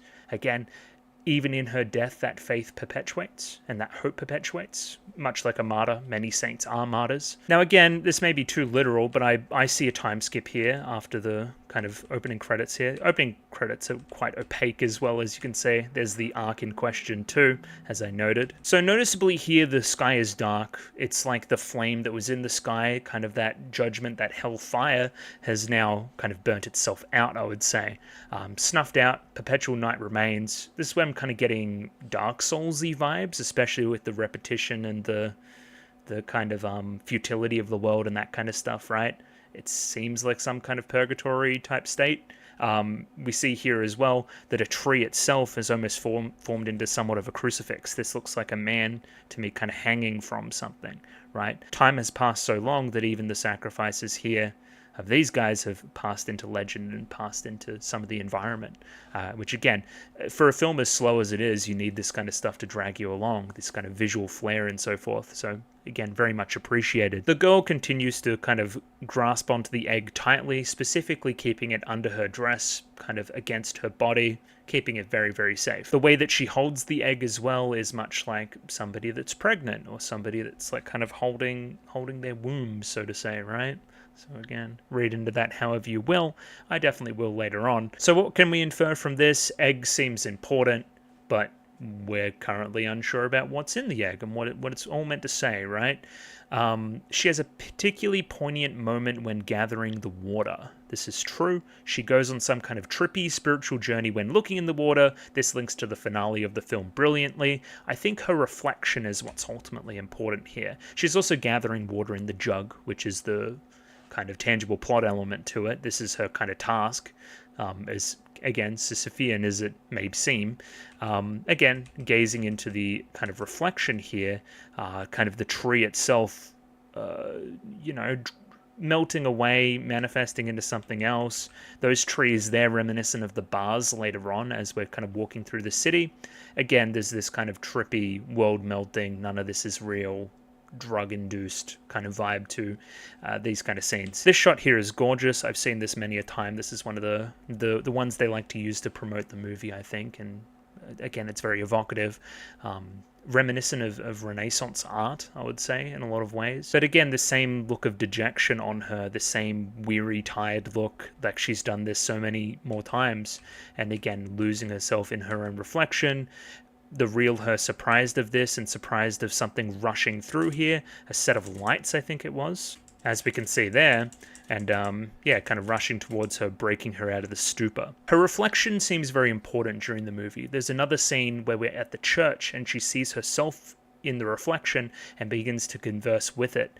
Again, talking to the two sides of this character, I would say. Maybe one that's a little bit more human and one that's a little bit more godlike, maybe sitting in the precipice between both, as we have a god character and a man character. So like, if you're sitting in between them, that makes for some good symmetry, I would say. And symmetry mirrors, you see what we're getting at there, I believe. Now, what is the rush of light? I do not know. I do not know what breaks her out of this, but it certainly does. Let's just call it reality as a concept, right? She cannot escape into the water. She's still here in this purgatory. She then continues the journey into the city, which I think has a very, very interesting architectural style as we kind of go out of this kind of rocky crag type location and into a little bit more of a built-up style with kind of working drainage systems, aqueducts, and so forth. Again, continually filling up her little bottle as it continues to drain. She must drink from the bottle as she continues to travel. She is still human. She still needs water to be a person. But she still needs to deliver water as well. She needs to kind of ration it out like that. We see here the start of the kind of statues of fish and that kind of stuff, which I find very interesting. I'll talk to that a little bit more when we get to the very end, I feel. There are some shots like this, and I wanted to bring it up as well, along with Kobayashi's work on Adolescence of Utena. That had a lot of MC Escher in it as well, and kind of meant to, I guess, represent the confusion of adolescence as a whole, the confusion of being thrust back into this world where we were, and I guess the narrative style of Utena as a whole, and the narrative style of that movie being kind of an alternate universe type take. Again, one interpretation of many, I would say. The same concept applies here, but it's applied to the confusion and, I guess, non-logic of the world, the crisis of faith that seems to be happening at the core of the film. I think it's a very evocative piece. And again, these kind of staircases and architecture that kind of go to nowhere. It's really confusing to figure out how the hell we'd get up here and so forth, I say here that it's characterized by European architectural styles, mostly Gothic and Baroque. I think this means to speak to the Christianity connection that I've continued to go on about, I think, right? Those cultures and those architectural styles being largely dominated by religion and by that kind of stuff in the region. Again, this in combination with the costuming gives me a pretty good kind of time period for when this city section at least takes place. Again, not that that's really important in a world that is seemingly without time. It's deathly quiet in the city as well. There's many shots like this from windows looking down on the girl. It's much like there's still this spiritual presence to the place. Again, if there's been some kind of rapture, some kind of extinction event, something like that, having a place that was very lived in and then just suddenly disappeared, is very apt, I would say, right? Some were saved, some were not. The girl seems largely concerned with this lack of presence of people, again, in the city. The soldiers, they just throw harpoons through the windows. They don't really care. You'll see the man as well, not exactly concerned that much with what's around him, just kind of been over it all, maybe seen it all already as well. Where again, it feels like the girl is curious and empathetic a little bit more, I would say. Yeah, lots and lots of shots like that from the windows and so forth. Very, very spooky. Again, a land that isn't lived in much anymore. We do hear the whirring of machinery now, kind of breaking the silence of the city as well. What do we see here? Over the hill emerges a number of crazy looking fucking tanks, right? This is where I'm getting a lot of H.R. Geiger vibes. Again, if you've seen Alien, largely, a lot of the Alien stuff, as well as the xenomorph design and so forth. Yeah, again, this kind of futuristic vibes involved in this kind of architectural style. Again, the difference in the coloration here, it's almost like the sins of the past are infecting the now, or something like that, I think, with the coloration. Also very evocative of European wars, of world wars, right? Tanks rolling through these beautiful, ornate cities. Again, nobody to be found. It's the kind of scene of a battlefield rather than the scene of life, of people just living every day. The lack of symmetry in the tanks overall, and the kind of weird coils and stuff coming off from every direction, disgusting. And especially in contrast to the kind of architecture in the background, which is all very ornate and beautiful. And you know, what did humanity do to reject this and embrace this instead? You know, that's kind of the question. And again, it's no accident that the man rolls in on the last kind of tank in the line there, right? Hitching a ride on top, but seeming kind of anti the whole idea as well, right? He doesn't seem like he's supportive of war, though he still rides on the tanks. You could say that he's somewhat nihilistic and without belief in anything, right? He's just kind of nonchalant about the whole affair. The man specifically here has almost the exact same face that he did at the very start of the film, right? Though, in my interpretation, a long time has happened between this, and you know, indescribable amount of time, he is still the same. He has not evolved at all. He has not devolved at all. Humanity is a constant. That's kind of something we're getting at here, I think. The girl's first instinct here is also to run away from the man, clutching close her egg and then choosing to run. Very, very interesting first meeting for the two, right? That is her instinct. The man does not give chase as well. Again, he's very nonchalant, non-caring, nihilistic. And just like that, all the sound has disappeared again, the man is seemingly gone, and I'm left alone with my egg. Some really jaunty, fun music plays here. Curious music, I would say, as the girl searches the ruins for some stuff, right? Now, again, this is a little bit more disheveled. It kind of looks like some people have scavenged this in the past. Kind of anti to what I was talking about before, which is that the world had been kind of preserved, right? Again, that kind of lack of color, the opaqueness there of the world, kind of reflecting a world in stasis. It's almost like everything is a statue. This kind of runs anti to that. It seems like she can interact with some things. Again, that's also a limit of the kind of production at the time. Again, it's easier to have this character look like this and walk through a background that's a painting than have everything moving all at once. Again, one's easier to animate, I'll tell you that right now. She collects some jam there as well, which will become a thing later on as she kind of chows down on it. She also finds some red water here and rejects it. She doesn't want the fucking cordial, she wants the real shit. But more accurately, again, we're talking about kind of fire versus water in that regard, right? Denouncing the fire, embracing the water, embracing the cooling, embracing the healing, embracing new life, all that kind of stuff, right? Again, in grand contrast to what I would say is an original sin type scene at the start of the film, right? If red is the sin, then she is rejecting it. She makes her way to a fountain nearby. We get some later lore about this fountain as well. A lot of the creatures on Earth have turned into statues as well. Again, that's how much time has passed, you know? Specifically, again, fish here. Fish being a huge theme. We must think about Noah's Ark as a motif.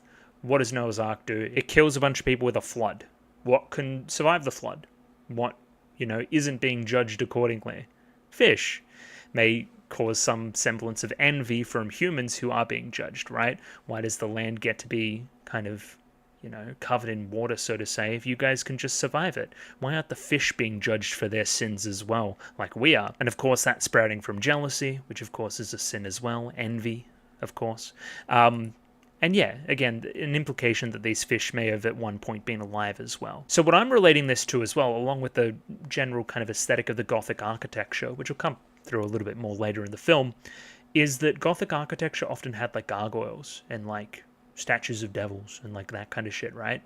So it's almost like the religion of this land is demonizing something and presenting it in an everyday way in the architecture, if that makes any sense, right? So again, when we see the fisherman fruitlessly chasing the shadows of fish, it reminds me of religious folk fruitlessly chasing the shadows of a devil that doesn't exist as well. Like, again, we ascribe so much negative meaning in society to these figures that we make statues of and whatever. And again, like, the major theme in the movie is futility. Maybe we shouldn't be doing that kind of stuff. Maybe it's a waste of life to be considering any of that stuff even in the first place. I think that's certainly an interpretation. Again, in the same way that Gothic architecture kind of portrays these gargoyles and stuff, we're portraying fish. And again, apply that as you need. Notably, the girl also notices that the fishermen are kind of sitting by the fountain here, right? We can kind of see them there. Again, I was kind of confused during the reaction if they're real or not. As it turns out, that's part of the interpretation. Are they actually statues or are they actually humans, right? What's the difference? Again, if we're demonizing the statues over here and we look like statues ourselves, what's that meant to say, right? Again, it's almost like upon the rain that these guys activate as well, I say. Like, so when it starts raining, they're into action and they're killing the fish. So contrast the men with the little girl, right? The fishermen, they're fishing, they're killing something else, they're committing some kind of sin there, you would say, in kind of killing another living creature to sustain themselves, while she, you know, eats a little bit of jam, a preserve of some kind, which again would be largely vegetarian. This is where you could maybe read into the kind of Buddhist interpretation a little bit more. Also a very kind of historical gender split as well between hunters and gatherers too. She's searching for water and, you know, has her jug and eats her jams and all that kind of stuff, right? Carries the egg around while these guys go off and hunt shadows. Which one seems ultimately more productive there, right? But again, who is perpetuated? Yeah, interesting one. Specifically here as well, a bell is tolling very loud as she kind of notices these guys. If we're talking about a bell tolling, it's kind of like for whom the bell tolls for everybody. It's something that links all of humanity, is this sense of death, looming death. So again, that's what a kind of bell toll indicates. But even a bell tolling must come to a logical end at some point. I don't think it comes at appropriate times in the film. Instead, we run away from the noise. It's almost like the bell is constantly going. Again, time looping, futility, all these kind of things. Constantly reminded of how human we are in the face of gods. What unites humanity? Death. Gods don't experience such a thing. Now we get a little bit more literal with the film as she kind of runs away. These guys look scary, by the way. She kind of runs off to some ruins nearby, enjoys a little bit of her preserve, as we can see there, eating it out of the bottle like a Chad, dropping her egg off there, and I think she goes over to the water, again enchanted by the kind of reflection of herself, I guess you would say. There's also the motif of the rippling water here as well. One small action can ripple out to a larger reaction. We see that through the eggs at the end of the film as well, I would say. It's almost like she's mesmerized in this moment and forgets herself. She's left the egg up there and left it defenseless. Now this meaning here also, now me knowing the ending, it's pretty foreboding. He keeps the egg and only gives it back to her upon some kind of, you know, some of the interaction there, I would say. It shows that he has power. He can take the egg whenever he wants, you know. Again, especially when she's kind of not being particularly careful with it. He also still has that same face. He's still carrying the crucifix gun on his back. Again, what is the crucifix meant to represent? Again, I know, like, religion pop quiz, but it's sin. This is him carrying the sins of potentially his entire race of humanity. Something like that. Again, that's how much I think this character speaks to an everyman. Again, he rescinds the egg here, gives it back, and has some pretty, you know, good advice. You know, if you care about that egg, keep it close, all that kind of stuff. As well as his curiosity being a character trait here as well. What do you think is inside that egg? Which becomes a curious question later on. It's almost like he can't deal with the concept of the unknown and blind faith, needing to, again, verify things by the end of the movie by breaking the egg open. While, again, you represent blind faith. You represent religion, right? Again, that's what God is. God is belief in something that you cannot see and touch and feel and all that kind of stuff, right? Unless you're, you know, one of the special chosen or whatever. In that way, the man is largely skeptical. He's largely a skeptic versus the faithful, that being the girl. But the way you frame it is interesting too. It's not that she doesn't know, it's that she can't tell you. So, you know, it kind of eggs on his skepticism, pardon the pun. That, yeah, I know, I can't tell you. You have to just believe me. Of course he's going to want to look. Another very important line here as well, you have to break the egg if you want to know what's inside it. Not necessarily. We could let the egg, you know, chart its own course and hatch when it wants to. But again, a person so weary, a person that's been here since whatever happened, since the rapture, since the apocalypse. For somebody that's trapped here, I need to crack this. Otherwise, I've got no faith that anything's going to change. Inaction in itself is its own sin in his own twisted way. And again, you could take some of the Utanian interpretation into this as well, breaking the world shell, becoming woke, breaking out of whatever you perceive the world as at this moment. Very notable that he's an adult and she's a child. What's the transition between that point, if not adolescence? Again, we've talked about it a lot on the channel. We don't need to reiterate. Another sneaky poignant moment here is, who are you? And again, it seems like a brief piece of comedy in a film that's pretty devoid of it, I would say. But no, who are you? You're everybody. Again, she can't kind of reconcile with that. She just doesn't even understand the concept and doesn't want to even play with that concept as well. Who are you? You are everybody. It's also think about who we are in the equation as well as the audience. She's asking the same question of us. Who are you? What is your interpretation of this, right? Whoever's watching this. Again, do you resonate more with her or do you resonate more with the man? Where are we kind of falling on this kind of grand scale of faith and that kind of stuff? Yeah, very, very cool. You could, again, see it very, very much so as a fourth wall break. Again, this is where some of the architecture stuff becomes a little bit more pronounced as well, specifically fish and flying fish here as well, a kind of combination of the bird motif with the fish motif. Very, very cool. It also just looks gorgeous. They continue this kind of voyage. Again, she's still really skeptical. She's looking behind herself a lot. This is one of the most effective scenes in the entire thing.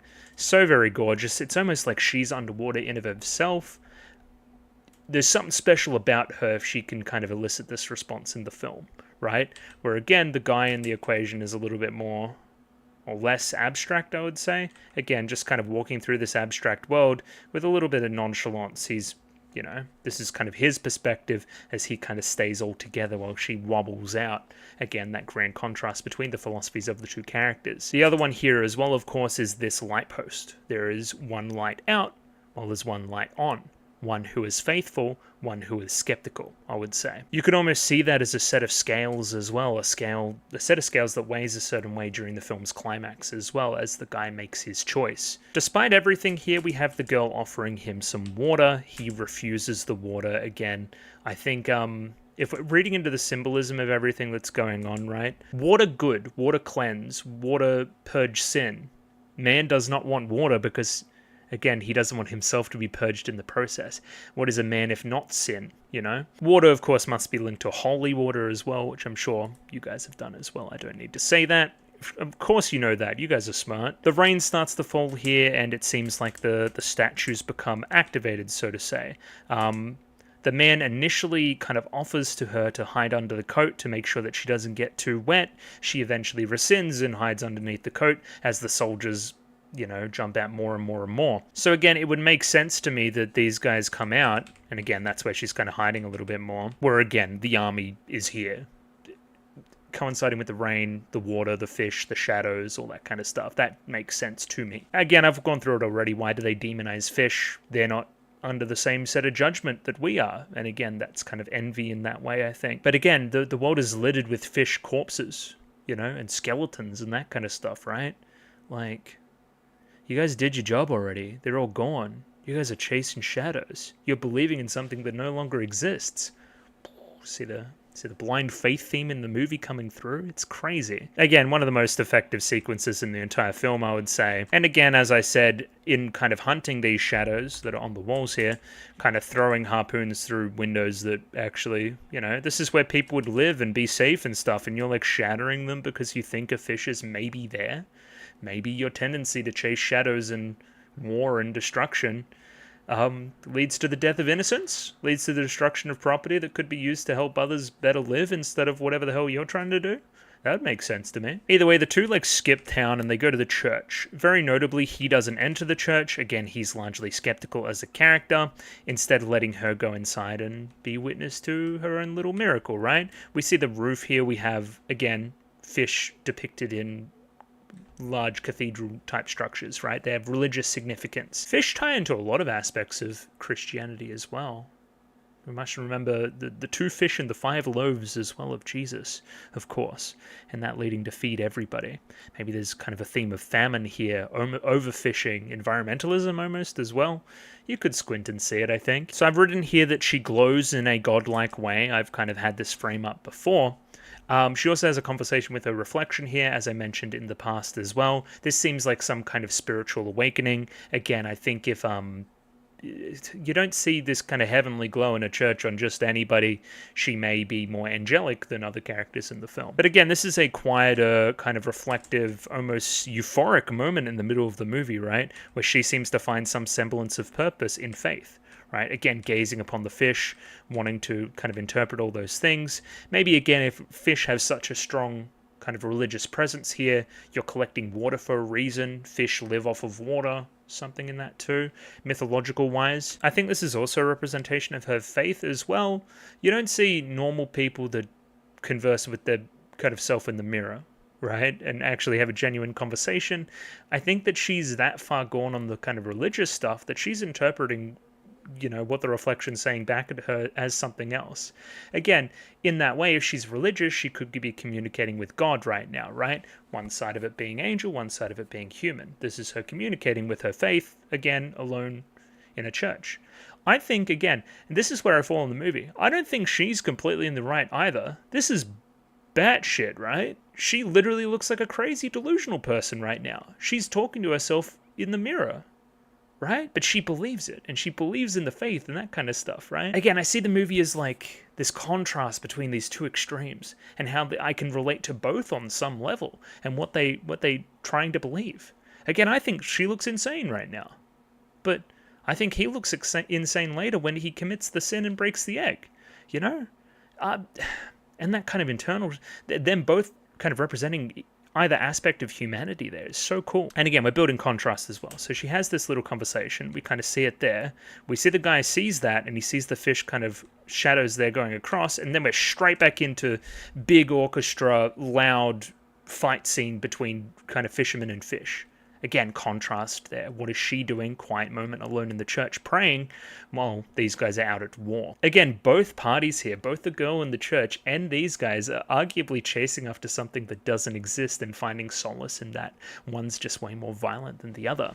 Very, very cool. I think, yeah, that's a really fun interpretation. Bell continues to toll as well. Again, what does the bell signify? It signifies that all humanity, even these disparate aspects, shares a lot in common. They will both experience death. Again, very, very effective sequence. And then, of course, bell tolling as the two escape town, and silence ensues. Very, very interesting scene here, as well as the girl asks the man not to do anything to the egg, and he gives her like a scary face. Like, does this look like the face of somebody that promises not to do anything? He looks mischievous. He looks villainous broadly.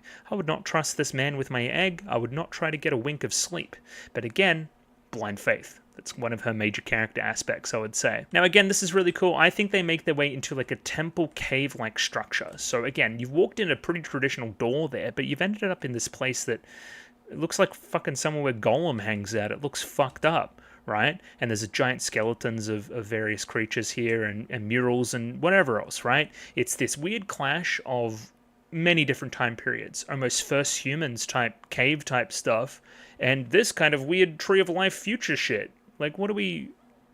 Again, I'm thinking it's speaking to a concept that has existed from the very first time we existed to the very last. I think that's majorly what we're trying to get at. Now, this section here, in this kind of cave temple stuff, it's where most of the dialogue in the film is, but I'm not going to bore you going through all of it piece by piece.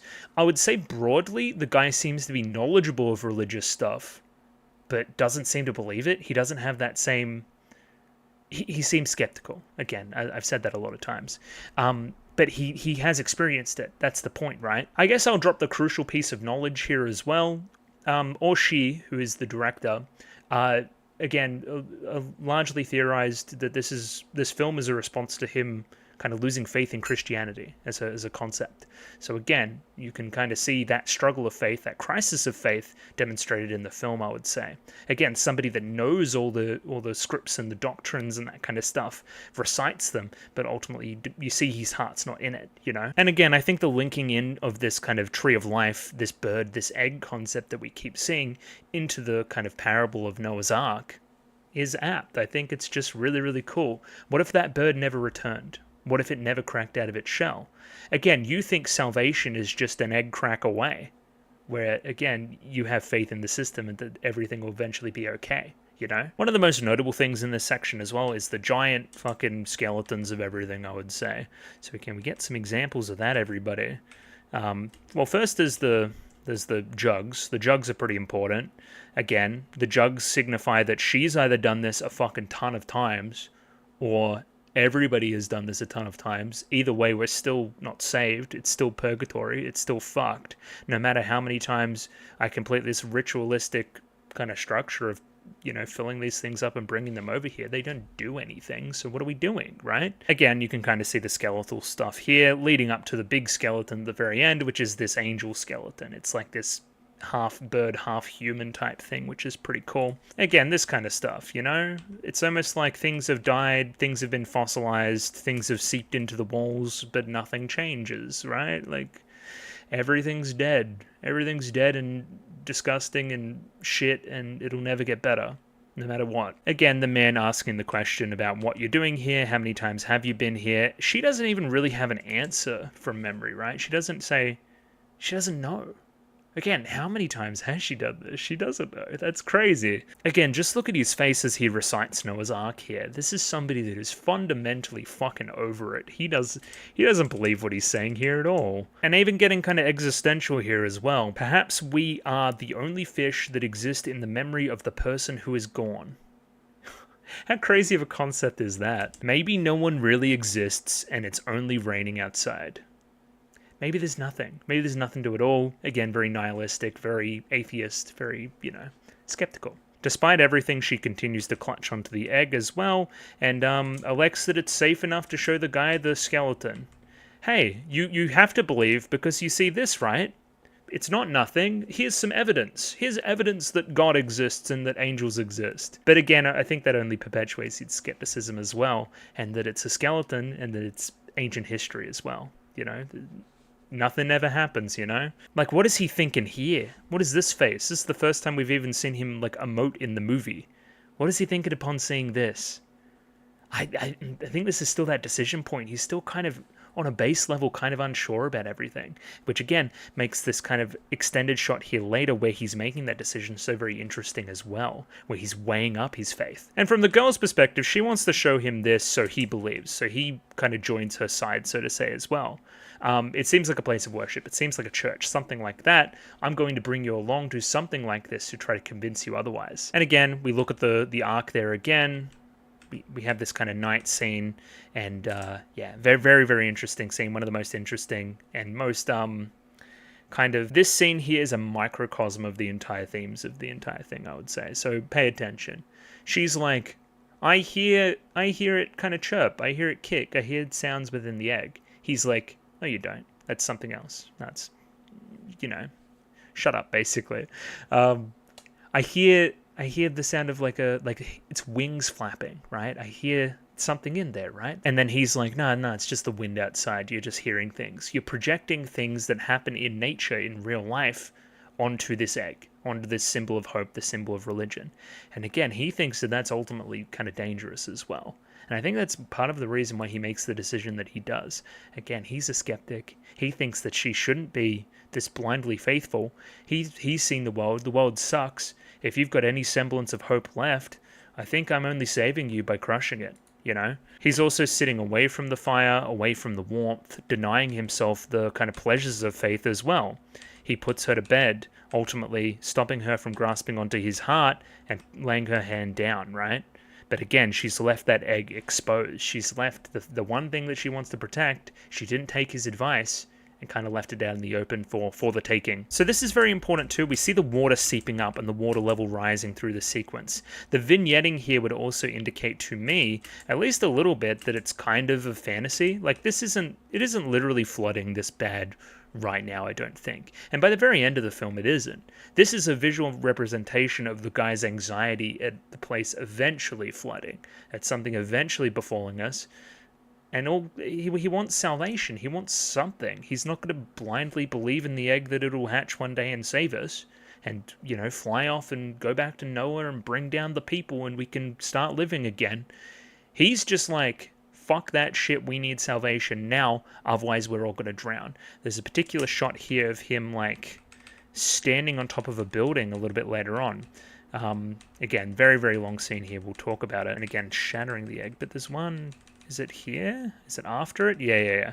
Because upon shattering the egg, kind of the whole place floods and he's left standing on top of a rooftop there, right? Because again, he doesn't get the result he wants either. He breaks the egg open and there's nothing inside, I don't think. There's nothing inside the egg specifically.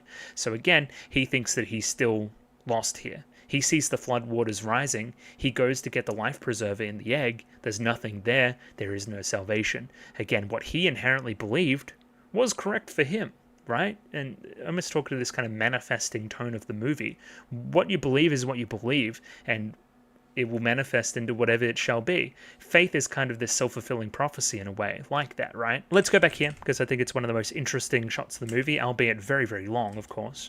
Right here. Yeah, kind of this shot here with the fire slowly going out and the set of scales upon the fire there as well. So again, he is making a judgment call right now. He is torn, he is conflicted. He has bottles, representations of blind faith spread around forever. He has this almost Sleeping Beauty-esque, fairy tale-esque princess-type character. This virgin, quote-unquote, over here as well. Symbol of purity, right here, sleeping happily. Oh, he lays awake, tormented, contemplating everything, right? Have this circle structure that is broken, right? Lack of faith in the circle of life and the circle of everything that happens in this world. These dark shadows behind him. He's only illuminated by this one light. The shadow is closing in. He's running out of time. All this kind of stuff. That's why this is as long as it is. That's why it's as pointed as it is, and that's why the fire goes out eventually as well. This is when he ultimately abandons his hope and needs to crack that egg. And again, that's kind of the irony of it all as well. In losing his hope, he tries to crack open the egg at that kind of last chance at hope as well, And again, I love his reaction here too upon cracking the egg. It's implied that he just kind of walks away. He's like, oh well. Again, speaking inherently to somebody nihilistic, he doesn't feel any way after doing it. He just kind of walks off. He just kind of does his thing. And again, very obviously stabbing the egg with a crucifix as well. His sins, ultimately, and this kind of original sin type concept being his main weapon in doing so. Something that is, again, an identifier of humanity. Something that unites us all. The ability to sin and the temptation of sin. Using that as his weapon is very pointed. And again, I've gone through the flooding here, the statuesque soldiers still standing in place despite not being able to breathe. Again, this kind of half-life between kind of death and life and that kind of thing. It's cool. And again, we get a wider view of the architecture here as well. Again, very broadly European. You could even say this kind of dual-spired type cathedral is very Notre Dame because... Yeah, I'm seeing a lot of French architecture here as well, broadly, I think. And this shot here speaks to the theme of repetition. This is the exact same position she was at the start of the movie, in my interpretation, the start of the rapture. She's back in the exact same spot, but without her egg. It's been taken now. That one semblance of hope that we even had left at all is now gone. Again, she notices it, and it leads to the most emotional moment in the film. Why does she cry? Why does she cry is a very interesting conversation. Does she cry because the egg is cracked and that it was the one thing that she hoped would, save us and all that kind of stuff? Or is she crying because the egg cracked and there's nothing in it and her faith was proved to be futile? Again, by the very end, I think her faith is rewarded in its own weird way. And again, her martyrdom in that regard as well sprouted off into a bunch of other faith and eggs perpetuated everywhere. Those eggs eventually hatched and white feathers were everywhere. It was all awesome, right? But again, that only happened upon her dying, so what does she get out of it? I think it's a really powerful moment, and I think it's the highlight of the voice acting in the film as well, which other than that, it's really weird to talk about. I really like the sound design here as well, not playing that scream initially when she's kind of making this face, but only later on echoing through the halls, specifically the halls depicting kind of all these bottles as well, right? Right there, that's when the scream kind of activates. Again, all this blind faith, all this carrying of the egg, all this, Sisyphean ritualistic kind of stuff that I had to do to get a result here was all for naught. That's what the scream ultimately represents. But again, also the betrayal there, the betrayal of man, so to say, in abandoning faith and not being able to convince him over to the side and all that kind of stuff too. There's a lot in it, and you could take it in a lot of different directions. Again, ultimately panning around as well, nobody's left here. There's no life, no nothing, so why was I still doing all this kind of stuff anyway? We see at the top of the spire here one of the eggs as well. Again, I don't know what that's meant to represent. Again, is that literally there? Is it a metaphor? It's hard to say. The lines of stones are interesting too. I don't know if anybody has anything for that. I was thinking like a Stonehenge type thing. Again, linking it all the way back to the first humans and their first structures and that kind of stuff. This kind of universal truth to humanity versus God in a way. Again, she chases after the bloke, but she misses a step or whatever. Again, it's more artful than that, I would say.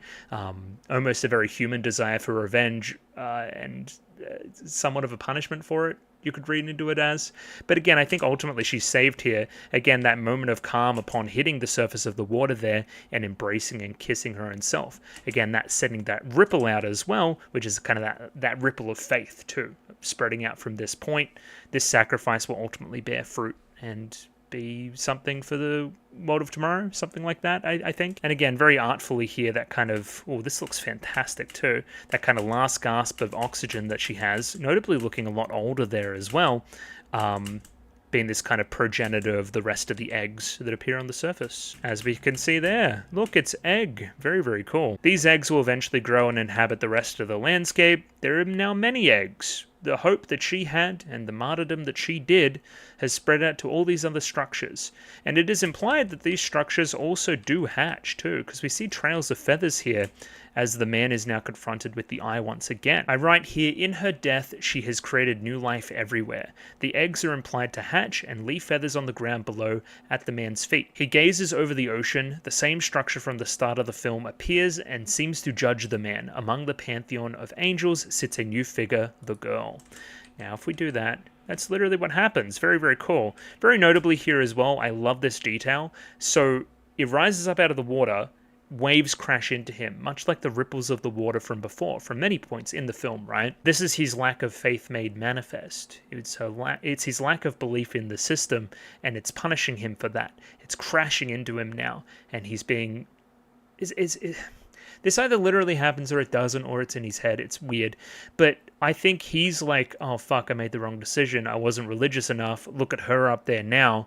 She's saved. Oh, fuck, I fucked up. I'm still left below. I'm still drowning.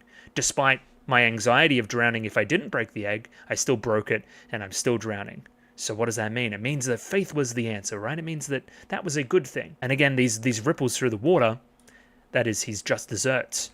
But if we see the girl here, if we can, if VOC wants to behave, again, the Pantheon of Saints here, Pantheon of Saints, all that kind of stuff.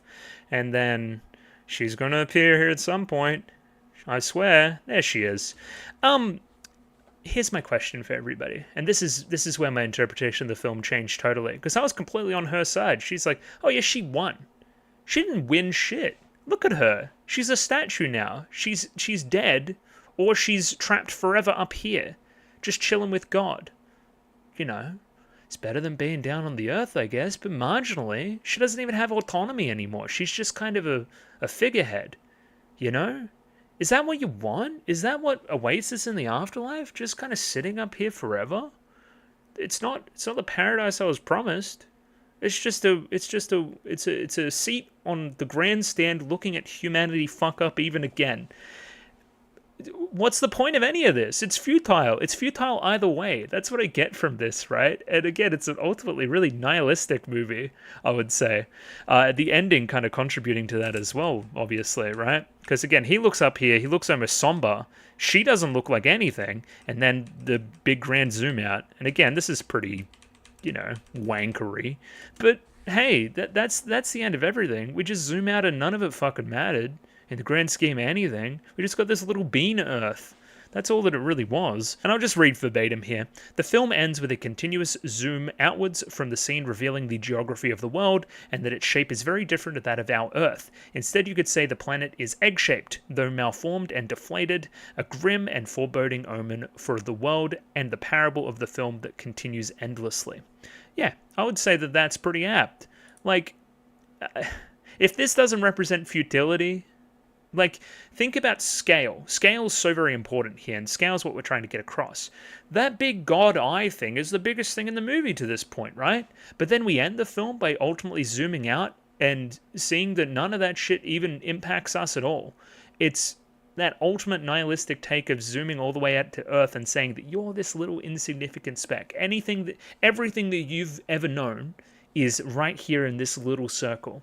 Again, even zooming out even more, like galaxies and like star maps and all that kind of stuff. You're this little spot. Everything that you'll ever even remotely think of is right in here. And in that way, doesn't faith seem ultimately pointless? Again, the waves crashing into that guy and the grand scale there, that doesn't mean shit. None of it means shit. But smugly standing there and saying that none of it means shit also leads to you just being like, sad guy over here, just kind of like, all the way back here. Just kind of sadly standing there doing this. This is the last face we see on the guy. Still kind of tired, weary, and even sadder.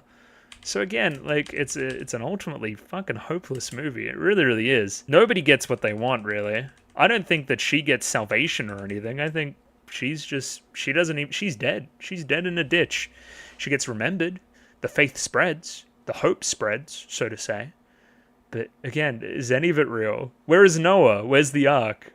I don't know. Who knows? I've seen interpretations as well that see this kind of blackish structure in the back. Like, they think it's a shadow, but other people think it's an arc, that it's been overturned, that there was nothing there even to begin with, right? That's all over too. But again, that's super nihilistic. I don't know about that. That's crazy. Because, yeah, I saw somebody talk about an overturned arc, and I don't know where else it would be. I don't remember seeing it, so... Don't know. Lots of themes there for sure.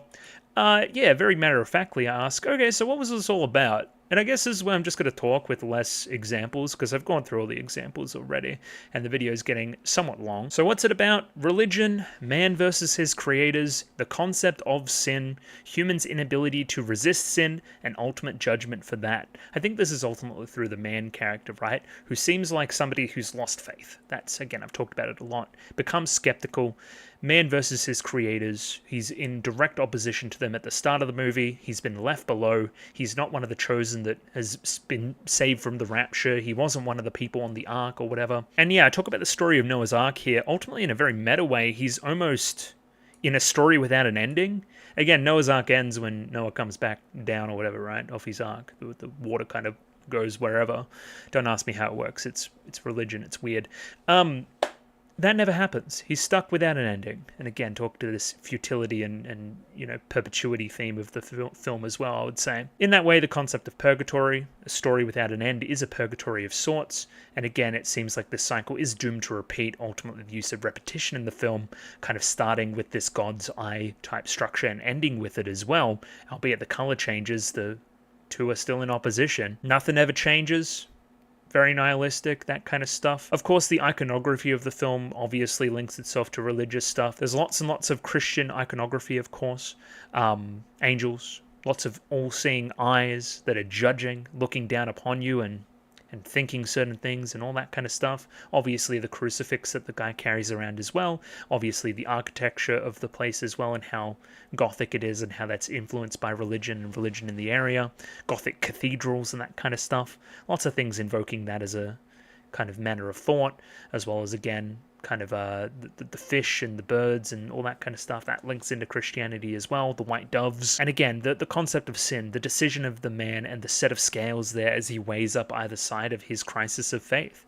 One closer to the fire, one closer to not the fire. The fire is ultimately snuffed out, and that's when he chooses to sin. That's when he chooses to break the egg. And yeah, this next one, I should just add nihilism here as well, because I picked it up as a pretty obvious one throughout as well.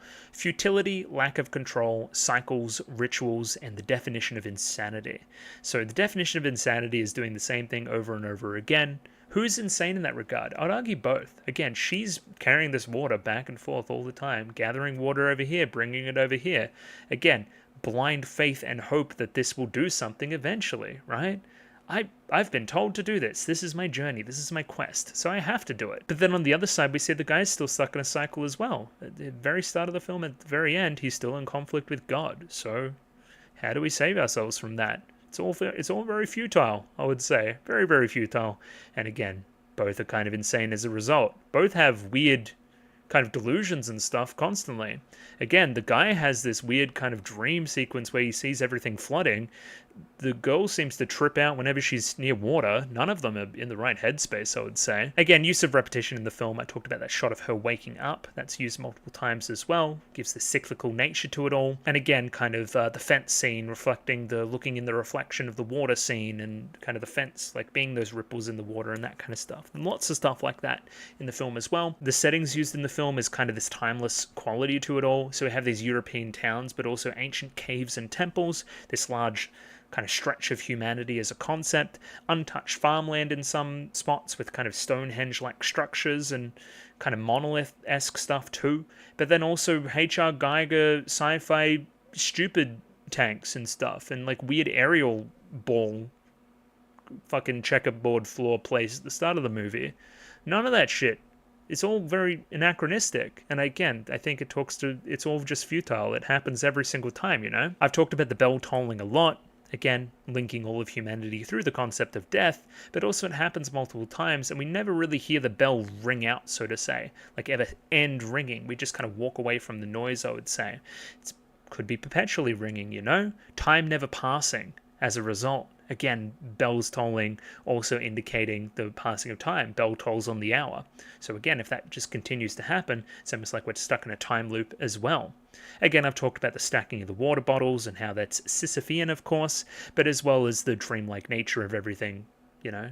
We're unsure what's real, we're unsure what's fake, we're unsure what's come before, we're unsure what's come after, we're not sure where to place it in a traditional timeline.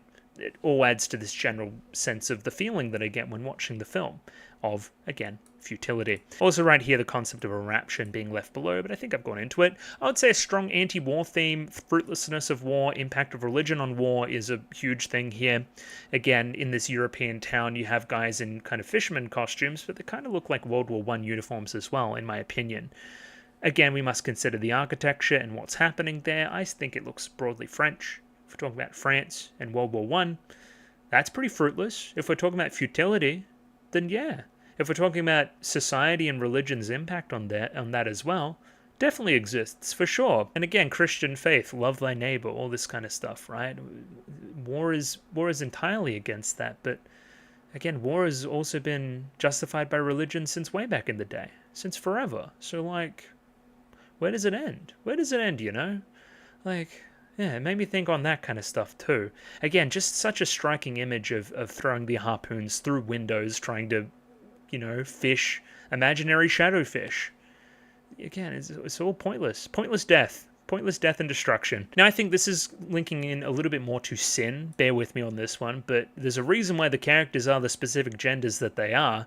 Again, not to generalize, but women are generally a little bit more faithful, you would say. They can believe that kind of stuff a little bit more, where men are broadly skeptical. Again, it speaks to an emotional side and a you know, logical side, where again, traditionally, genders do have that kind of split there. The breaking of the egg with his crucifix is very loaded, for sure.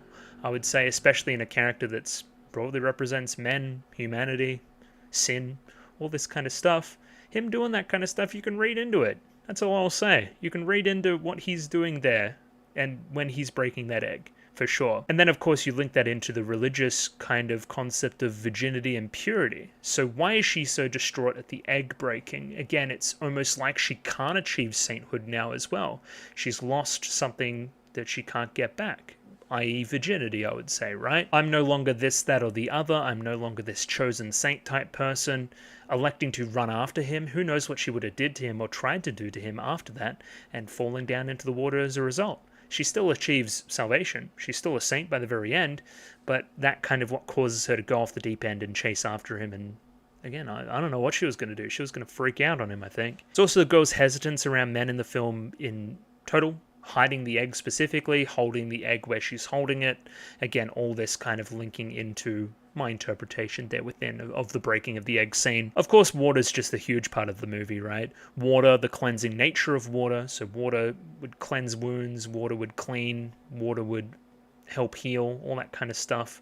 Water is pure in that regard as well. We already talked about purity up here too. Again, linking her and the water.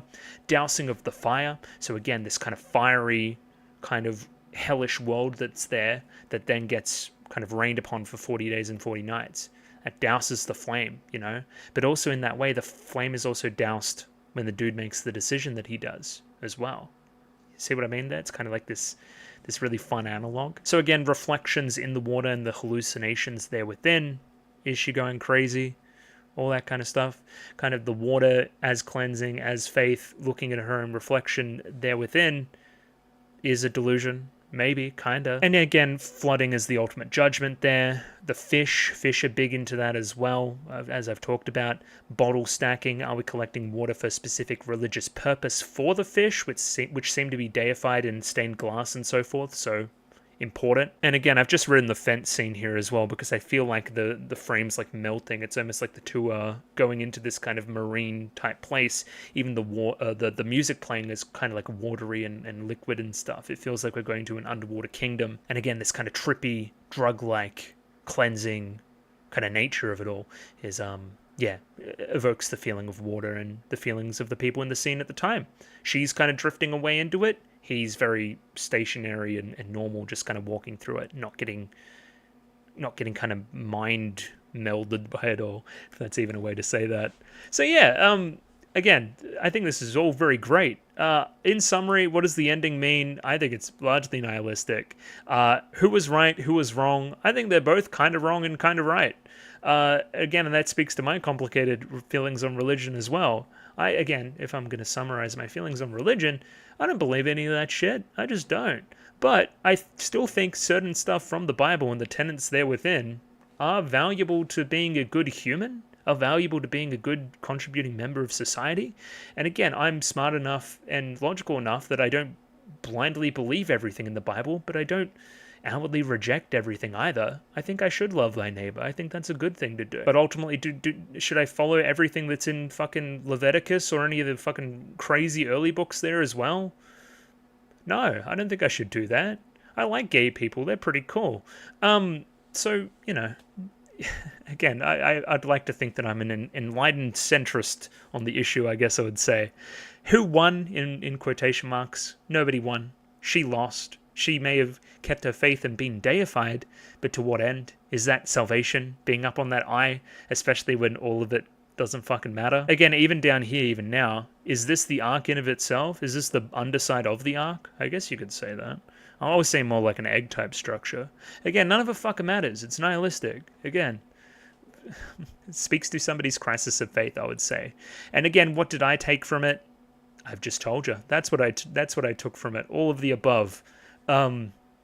Humans and their inherent desires to sin versus an inherent idea of judgment by the very end, and religion is a can of worms, to say the least. I think most of the characters in this film are kind of fucked up, and I resonated with the both of them in weird ways. Again, almost the dual kind of character nature of the film, talking to the two sides of one person in conflict as well as they make this decision. Would I recommend this film? Yes, I would recommend this to everybody. I think this should be shown in schools. I think that would be very interesting. Ultimately, not a particularly violent film. I don't think there's anything violent about it. I don't think there's anything that you wouldn't show kids.